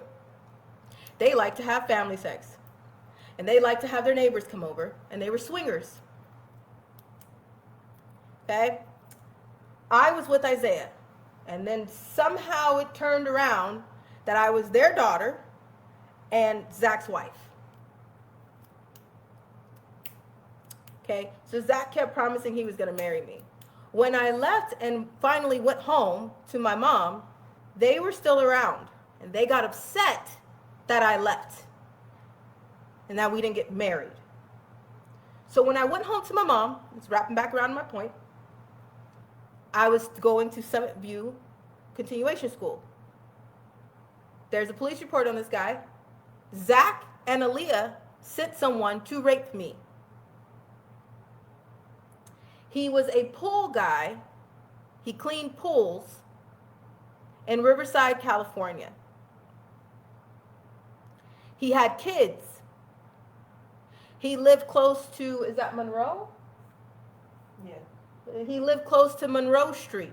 in Riverside, California, if you're familiar with Monroe. I have the proof of this pool guy. Because guess what? I'm walking home from school. Oh, no. I wasn't walking home from school. It was Thanksgiving. It's Thanksgiving. Callback programming. Got irritated, left the house, and just started walking. These two guys in a white truck come up on me and pulled me into their car. They raped me with glass bottles and took videos. I stopped fighting them at one point because I knew why they were there. So there was videos, there was blood in their truck, my blood in their truck. The glass bottles that they raped me in were thrown in the back of the truck.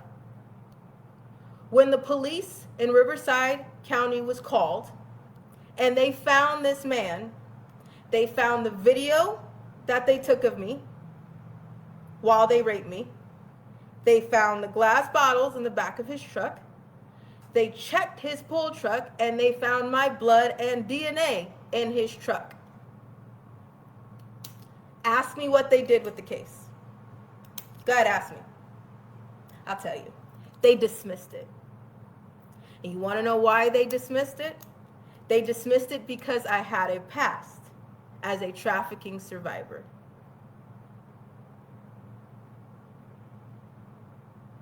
So they let it go. Said it was my fault. And they let him go. You want to know who my mom wrote after that? Because she banged on the door of the Riverside Police Department. She also wrote the mayor. Was it the mayor? Mayor. Mr. Rusty Bailey. She wrote him a letter. And we posted that letter and that evidence before. My mom had just got me. She had just got me legal custody. It's posting the Telegram right now so you can see it yourself because we posted all of this before. This is not the first time we talked about this. This is not the first time we've asked for help. This is not the first time the Riverside PD was called, involved, and did nothing.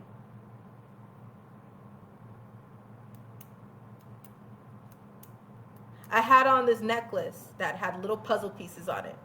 My best friend had the matching necklace. You know those little puzzle pieces that you put together and one says BF and then the other one says like BFF, you know what I mean? You put them together and best friends forever. Okay. When they hurt me, my puzzle piece fell off. And there's pictures of me with that necklace on right before they had a hold of me. We gave everything over to the authorities. They said, yeah, we know. We've seen the video. We've seen it. Found the glass bottles. Found your blood. We're not letting you press charges. No. Because you have a past as a trafficking survivor. As a prostitute. Even though you're 17 and a half. And even though that was wrong, and he should have went to jail, or somebody should have pressed charges, there should have been some type of justice. They did what? They dismissed it. What would you do?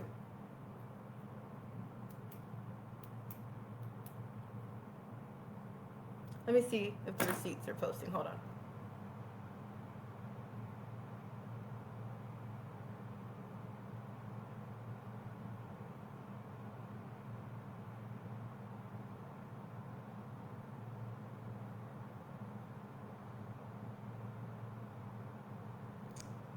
Oh, here's an old post.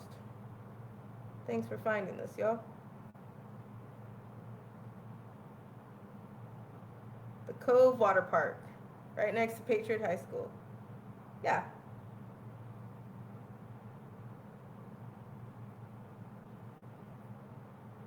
All right. Those receipts are posting. Okay. So, what do you do about this?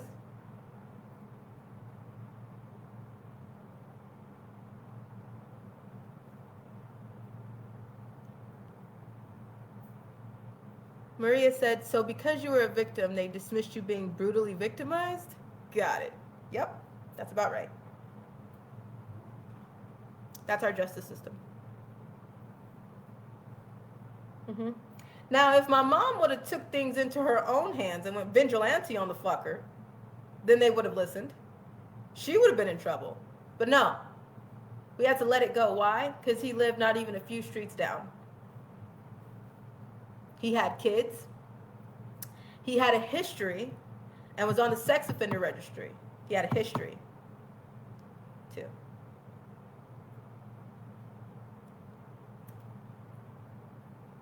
I found out, I already knew, Zach sent them. Mm-hmm. Go figure.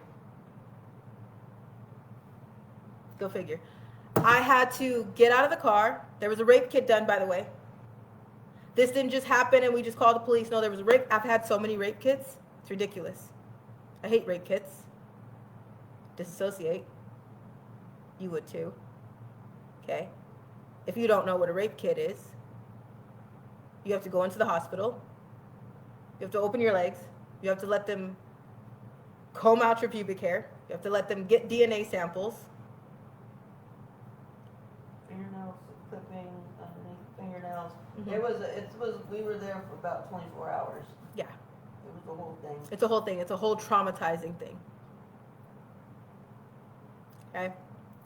After they let me go, because they wanted to make sure that my mom knew what they did, they let me go, and I was bleeding so bad that I will never forget how my blood stained all the way up Arlington. I had to crawl, walk, all the way back up to Arlington. They got a hold of me. I was right at Nichols Park, if you're familiar with Nichols Park. I also used to work at Nichols Park as a volunteer recreation cheer coach. If you know anything about the rec centers, you have to have a full background check and fingerprints to work at a rec center. All right?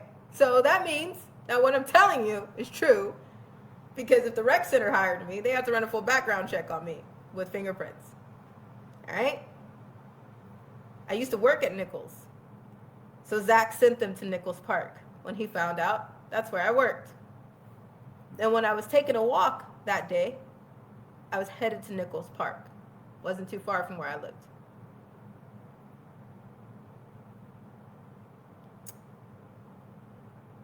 They raped me in the Sears parking lot. You know that big old Sears that sits across from, what street is that? Arlington. It's an old Sears. There's a flower shop on the corner. Streeter. Is that Streeter right there? California and Streeter, I think. Switch. Right there. There's a big Sears right there. Is anybody on here that lives in Riverside? Let me see if I can find it. I think it's Arlington and California ends, I and mean- I think Streeter begins. I'm going to give you the streets. Hold on.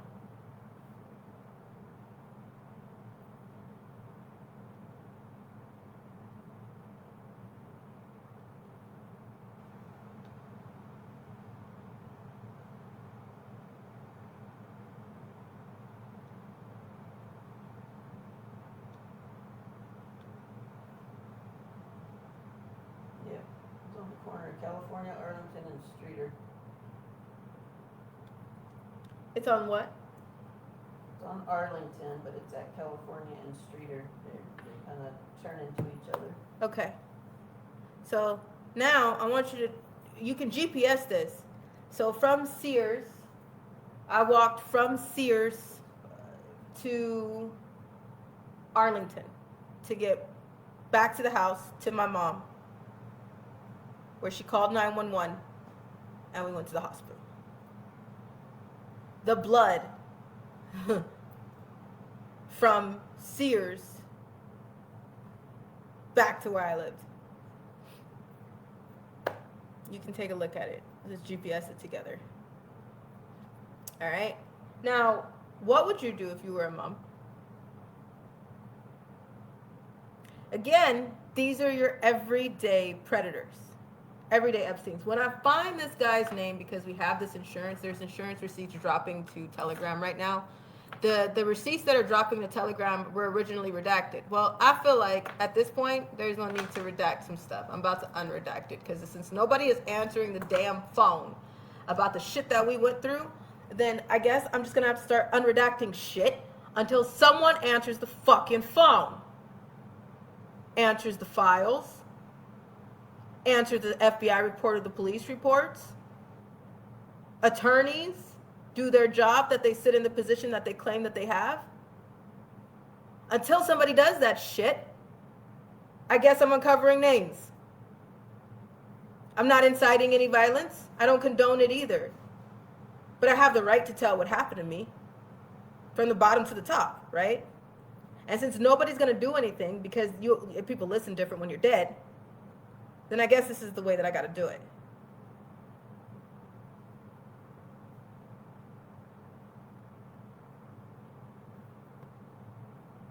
How would you do it?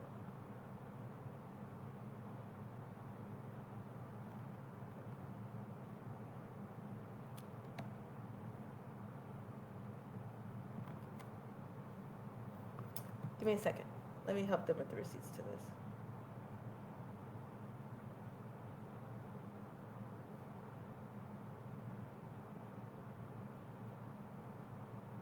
They're finding it. Thank you, Auntie Jo. Thank you, Auntie. Okay.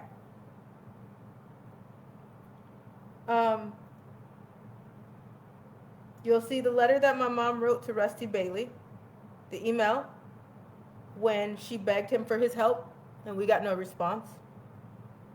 You'll see the rape kit that was taken right after, but they just dismissed it, even though they had my DNA.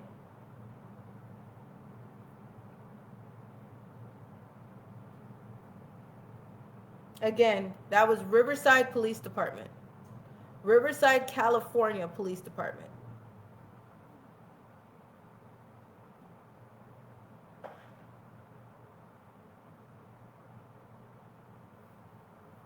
Bingo. They found it. They found it. Perfect. If you go to Telegram, you'll be able to read it yourself. If you're on Instagram, the link is in my bio. If you're on Facebook, the link is on the previous post. If there's anybody on Facebook right now that could help put our Telegram link in comments, that would be great. But the receipts are posting.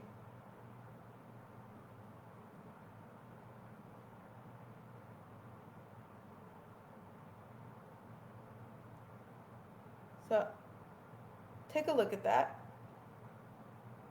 And then think to yourself, how the fuck is this happening to this kid so many times? Who's orchestrating all of this and who's dismissing all of this? Gang stalking. At one point, why hasn't anybody seen this and said, let me do something about it? I sit in a position to do something about it.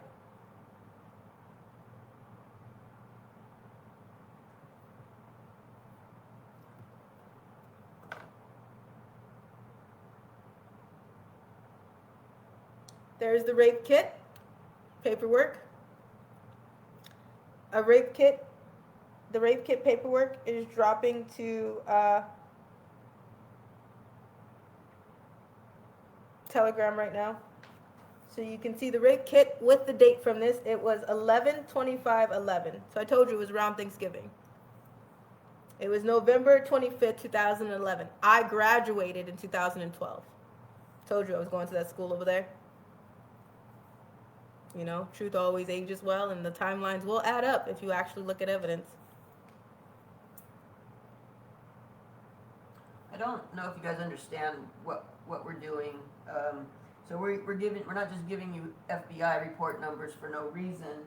The FBI report numbers that we're giving you right now lead directly to the smear campaign. It leads you right up to the door of the smear campaign. That was gang stalking. The smear campaign is gang stalking. but also what happened when Zach and Aaliyah sent the pool guy, that's also gang stalking. There's patterns to things. Evil has patterns, and once you learn those patterns, you can move around and you can recognize what you're seeing a little bit better.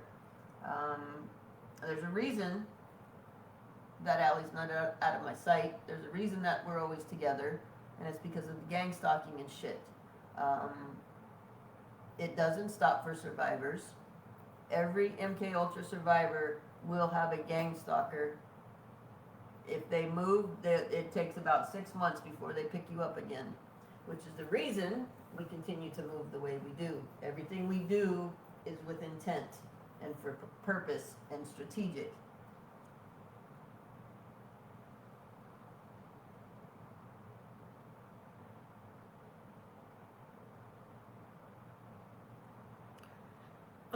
You can read how I wrote about this before. I made a post about this before. Some people might ask, how come I didn't tell my mom right away? I was in foster care. And I told you they treat the children in foster care like they're the ones that did something wrong. So you have a program. They call it a program to work in foster care. And if you don't work your program, you'll be in trouble. Okay? So they made it seem like if I would have told on somebody that was hurting me, then it would have made a longer program for me or a longer debt to pay. So no, I didn't tell my mom right away. I dealt with all the abuse. No, and there's a lot of reasons. So any question you ask, like why didn't you tell your mom? There was that reason, messing with CPS. Her MK Ultra programming has no top programming in place, so they are not allowed to tell. They are not allowed to snitch. And nothing would break that. She also, we didn't know each other very well at that time. She didn't know if she could trust me to that degree. So there were a lot of other variables in place of why that didn't happen. Yeah. Instagram, this live may end soon. My phone is dying. So just letting you know, you can go ahead and come join us over on X and Facebook on StreamYard, or go ahead and click the link in my bio and join us on Telegram. We're going to continue this live for a little bit longer. We're going to take some more questions. I want to see, is there anybody that has any questions about this situation right here? And we're going to move on to the next situation.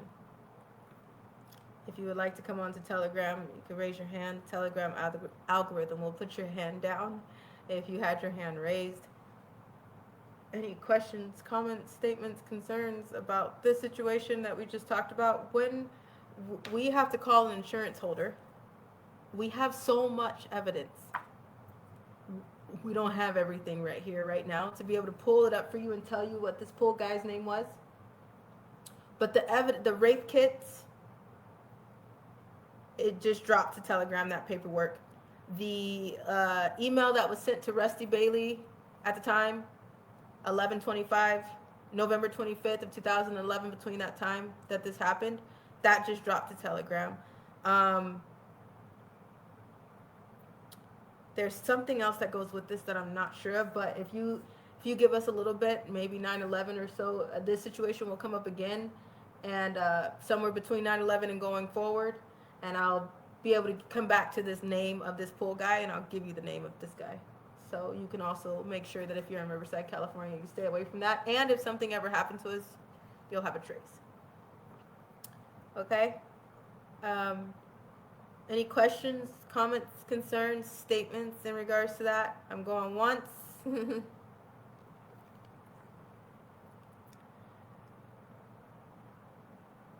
Going twice.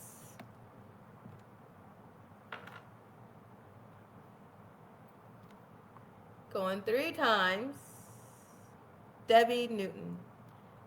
Hey, love, your mic is being unmuted. You have 60 seconds so we could keep it flowing, and I'm also going to go take a quick little break because that was a lot for me and I'm kind of sweating. So I might take a minute to go back to it. So I'm going to unmute your mic.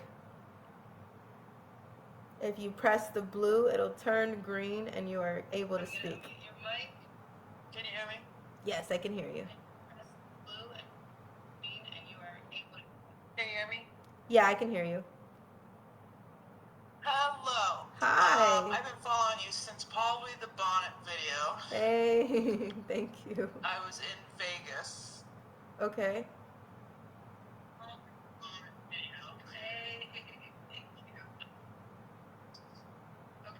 So I've messaged you some guys. I started dancing in Vegas in 1992 as a topless dancer. So to what you're saying,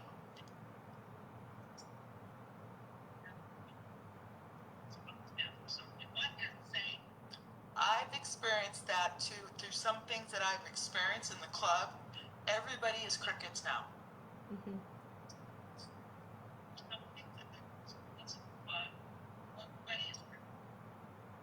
I was trafficked through, well, I wasn't really trafficked, but I was sent through Taipei through a manager at Oakwood Gardens. And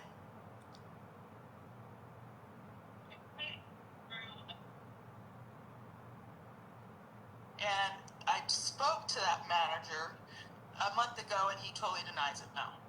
Mm.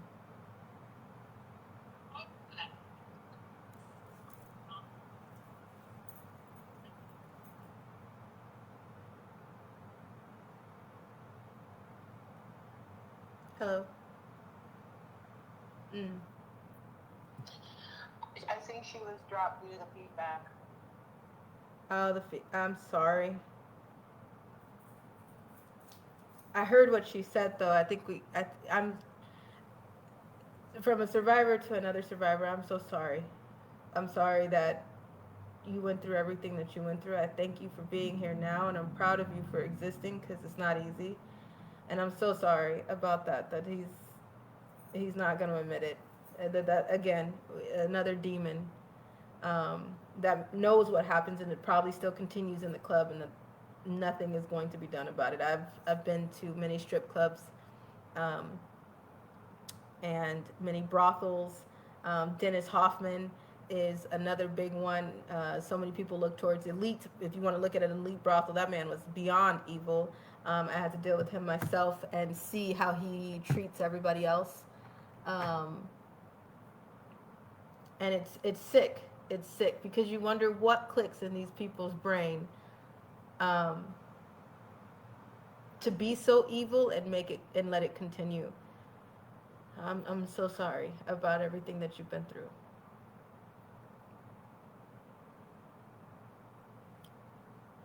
I'm proud of you, Debbie. Keep going.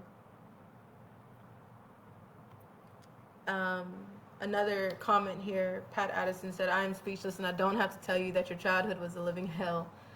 The Lord has preserved you and your mom to your testimonies and will set off alarms, and the people will hear the truth about a system that is failing our children. Us, the Army, must find more ways to get this story out. Thank you. Thank you.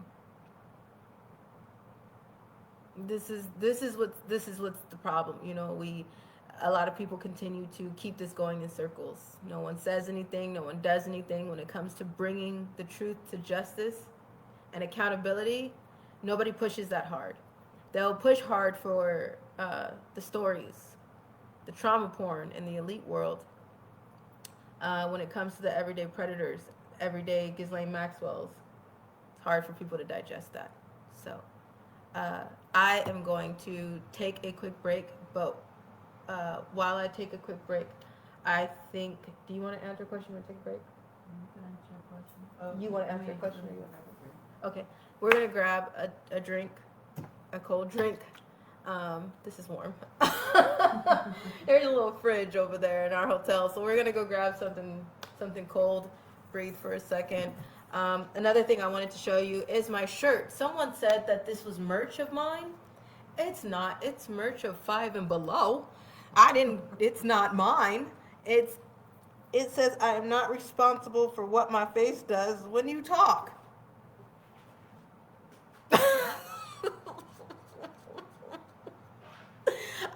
It spoke to me, and I needed a shirt. Is that okay with you? There it is. If you thought it was a merch thing, couldn't you have just asked? We have more serious shit in the world to worry about, okay? This ain't mine. It's from 5 and below. If you want to go get one too, you can. There's locations everywhere. All right? It's $5 and below. Anywho, we'll be right back.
Alright, y'all. Hey, we back. Alright. We got new snacks. I just put DID problems. I just put my Sprite down. I don't know where I put it. Find it Thanks. somewhere. It's not that big in here, so can't be too far. Did I put it down at the okay. We had to go to the front desk and my brain totally went left. And put it down and walked back in and thought I left it at the front desk. Okay. Before we move on to the next subject and start taking questions, can I get another FBI report, Mom, too? Let's give another one out. Before we move to the next situation. I want to talk about Aaliyah, Zach, Isaiah, and Aaliyah's mother's name was Grace. She was far from Grace. That is not. It's not fitting. That is not true. It's not fitting at all.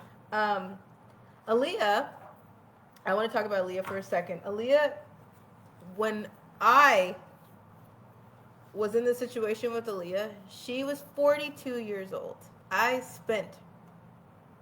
celebrated her 42nd birthday with her.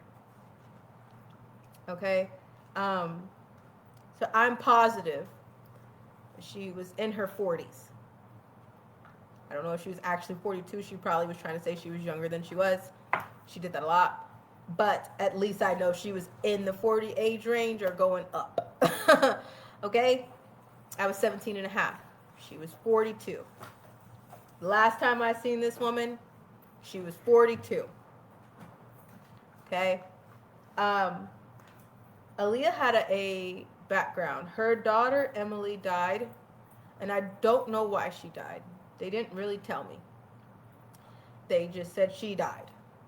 I know that there was a shrine in the shed in the back of their house of her pictures. I know that there was more than her shrine in that shed in the back of their house. You get me? There's a shed. There was a shed. Do you hear me? There was a shed in the back of this 2-story blue, now painted green, house. It's like 1, 2, 3, 4, 5. 5 is like 1, 2, 3, 4, 5. 5. I don't know, 5. It was his house. And there was a shed in the back. And the shed had a lot of stuff in it.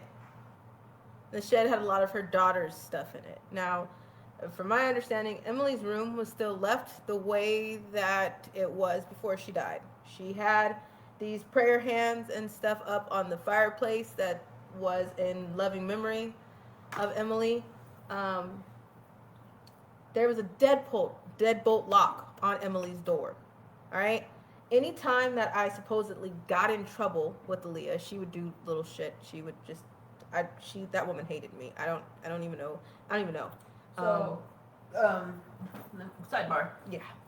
Yesterday when we were talking about Andy Rivas and his adopted children, and I told you that the children had Brad, and I told you from a very, very young age they were doing, they were sexually abusing each other as children under the age of 4, 5, 4, around there.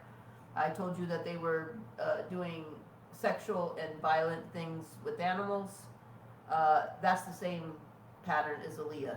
Aaliyah was just a grown adult. Her mother, Grace, was a sadistic, evil bitch that raised her to be that. I think the last dealings that we had with Aaliyah, she was trying to lure the kids to come to the high school after hours. The kids didn't go. The kids told her they were going to go, but we were, again, gathering information, gathering her texting information and where they were meeting. I have some of those. We have some of those. So my understanding was when the kids didn't show up, Aaliyah got beat. My understanding was they put Aaliyah through the wood chipper. And Grace, if your fucking evil ass is sitting on here, I hope they run your daughter through the fucking wood chipper again, and I hope you go with her. So, okay, back to you. Back to you. Just saying. Run her through again. My mom's a little upset, if you can imagine. So, as a mother, you would be too. So no, that woman, that whole group was fucking batshit crazy. Fucking batshit crazy, like Jeffrey Dahmer status. Yeah. No, I'm not joking though. No, seriously. I'm not joking. All so, jokes aside. Aaliyah was, as a kid, she was raping animals. So stabbing them with pencils, sticking pencils into bunnies' anal cavities. Wait, sidebar again. So as we're telling you these things, if you have your pencils and paper, I want you to start thinking about things in a different way. So you know when we see pictures of things and we never stop to think about who's taking the picture, you know, we'll see weird shit like the baby in the carcass, but who's fucking taking the picture? I want you to start thinking of things when the kids are telling you and Allie's telling you stuff. Aaliyah went to school with some of your kids. She probably our age. She went to school with some of us. They lived in the same neighborhood as us. Grace, her sadistic evil mother, worked and lived in the communities that you live in. Allie told you that Zach and Aaliyah had access to the hospital. Those are the same hospitals that you go to. That she had access to the ambulance driver, the paramedic. Those are the same people that you're calling. So I want you guys to start thinking about it in that way, because this isn't just an Allie problem. If Allie's out of the way, these sick fuckers are going to still do evil shit to y'all and to your kids, is the point. All right, I'm done. Okay. And now Grace. The thing is with Grace is she knew that we were coming over the house. She would tell Aaliyah that she would watch Aaliyah torture me. Aaliyah had a sex dungeon in her closet. She remodeled the house. She was very sexually sadistic as well as just sadistic in itself. Okay? So she had really dark sexual fantasies. There's even a Netflix show. If you don't believe me that this is a common thing for people, there was a Netflix show on how to build a sex closet. Because there's so many people that have those. Not kidding. There are so many people that have sex dungeons in their closets now. Who does that? Because I used to think that this was normal until I realized that, so many people were like, what the fuck? My closet is my closet, you freak. I keep clothes in there. You know, I wouldn't have said that a long time ago because I'm so used to this. But now that I've met so many normal people compared to what I'm used to, there's so many people that have told me, no, that is not how a closet works. Not mine. Not mine. I have shoes in there, not whips and dildos in every size, shape, and anime style. Monsters, tentacles, dragons. Sidebar again. A lot of dildos and sex things are used in the commission of MK Ultra programming. So if you think about dildos, if you don't know about those, look them up when you have time. They have different speeds. They have different sizes. They have, some of them have 20 or 30, 15, 20 speeds on them. Those are for MK Ultra programming. Different types of programming require different types of dildos on children. And think of it as when they are doing that type of programming, putting a fingerprint on that programming so nobody can break it unless you have those certain types of things. Bobby Joe said, seems so symbolic and secretive. The Bible says our closet should be one of prayer. There they go again, flipping it upside down. Every time. Yep. Every time. Yep. She remodeled her closet for that reason. She knocked the wall out so her closet was bigger. So she could have a sex swing in there. Yeah. After there was one night, Aaliyah decided to do some very sick shit to me. Her mother was there when it was happening. Grace, her mom. This is her mom, by the way. This is her mom. Her mother was there, and she told her, because I was bleeding, to put me in the bathtub. When she was hurting me, she told me she told Aaliyah I wasn't screaming, so she wasn't doing it right. I have a very high pain tolerance. Very high pain tolerance. So no, sometimes I won't say a word or make a sound. And that would piss people off because they want to know that they're hurting you. So, and then it also pisses off some dudes if they feel like they're trying their best to pleasure you and you're not saying anything or moving. They get really offended. They get really offended, and then they want to beat the shit out of you. So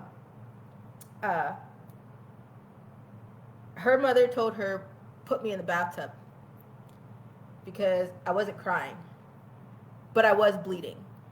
So she put me in the tub, and then her mom put some stuff in the water. Well, it was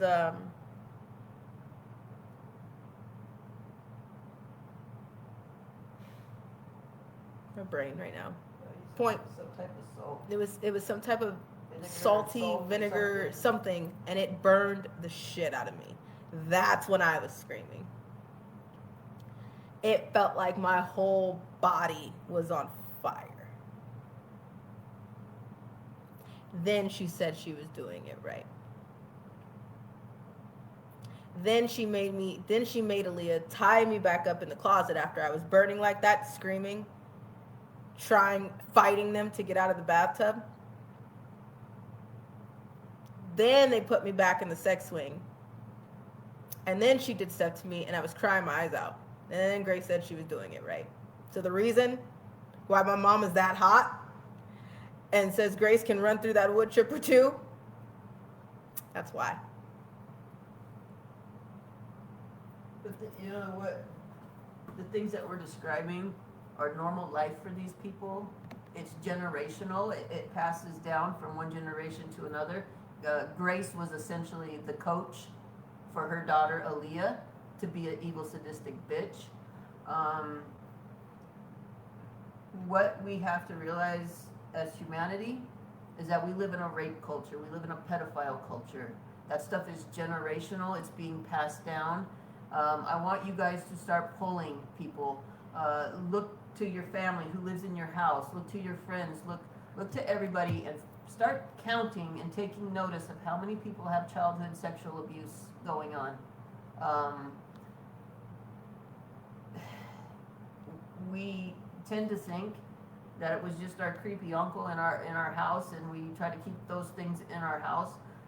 Once we start realizing that the rape and pedophile culture that's gone on and generational and what it leads to, it links directly to MK Ultra programming. It links directly to trafficking. I think that might be when all of humanity can start coming together. They have everybody kind of separated, and you think, well, you know, the sexual abuse just happened to me. But from what I've seen over the years, honestly, I don't have a single friend or an acquaintance that hasn't been sexually abused at some point in their life.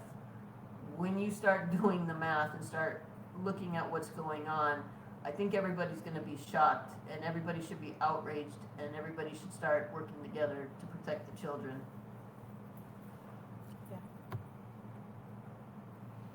Yeah.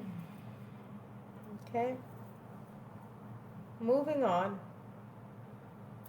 We're going to take a few questions. I'm going to go through some of the first Q&A we did from last night. I'm going to just pull some things from those questions over there. Okay? There were some good things asked. So, just pulling. Gonna start in the first 30 minutes of the chat from last night. And I'm gonna pull one of the questions because there was just so many good ones.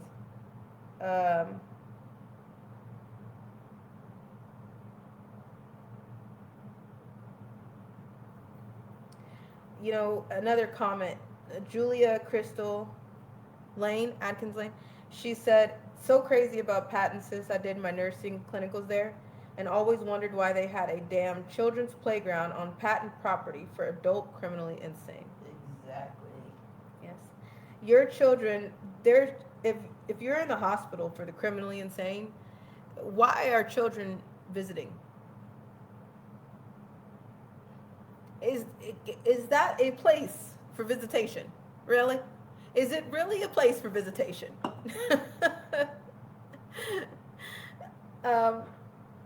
So is anybody going to ask those questions of why there's a playground on the grounds of Patton State Hospital, the hospital for the criminally insane in the state of California? Please look it up. Please do your research right now.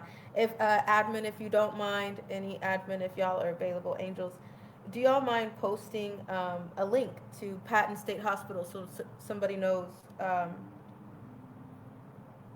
what hospital specifically that we're talking about and what hospital Julia was mentioning? I was one of those kids that visited Patton State Hospital. Hold on. I don't know what that is. Oh, the music just started up north. I was one of those kids that visited Patton State Hospital.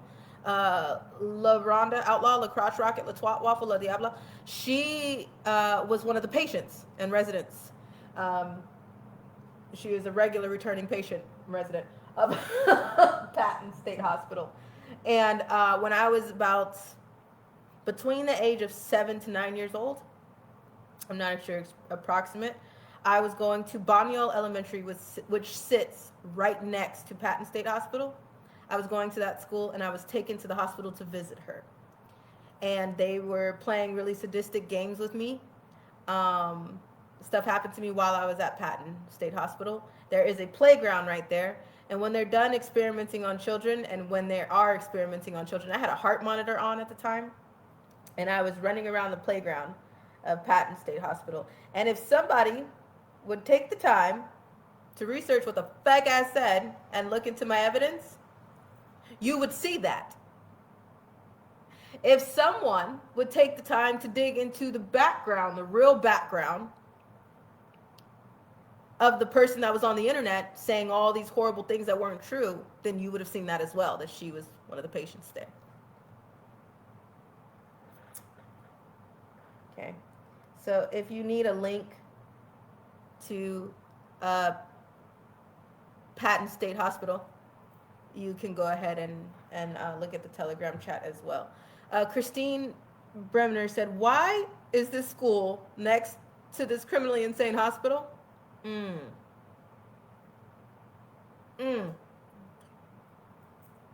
Is anybody going to ask the questions or investigate? Where is the investigators? Where's the investigators? Where's the journalist? Tag them. Tag them right now. Where's the investigators, the journalist, Doge, Elon? I know we're on X. Where are they at to look into what I'm saying? And I was one of the kids that suffered on that property. I'm not the only one. And the stories go on and on and on. They're endless of things, very corrupt, evil, sadistic things that have happened at Patton State Hospital, to the point they have a museum on site.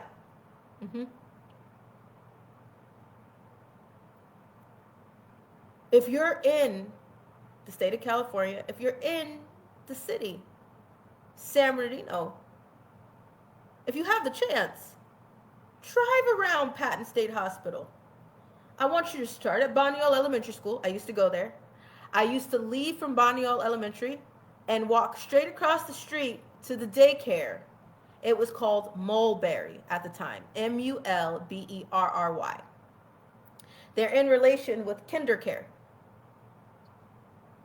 kind of a sister facility. I was being raped and tortured in Mulberry daycare by the staff of the daycare, in the kitchen of the daycare. Guess what? It's reported.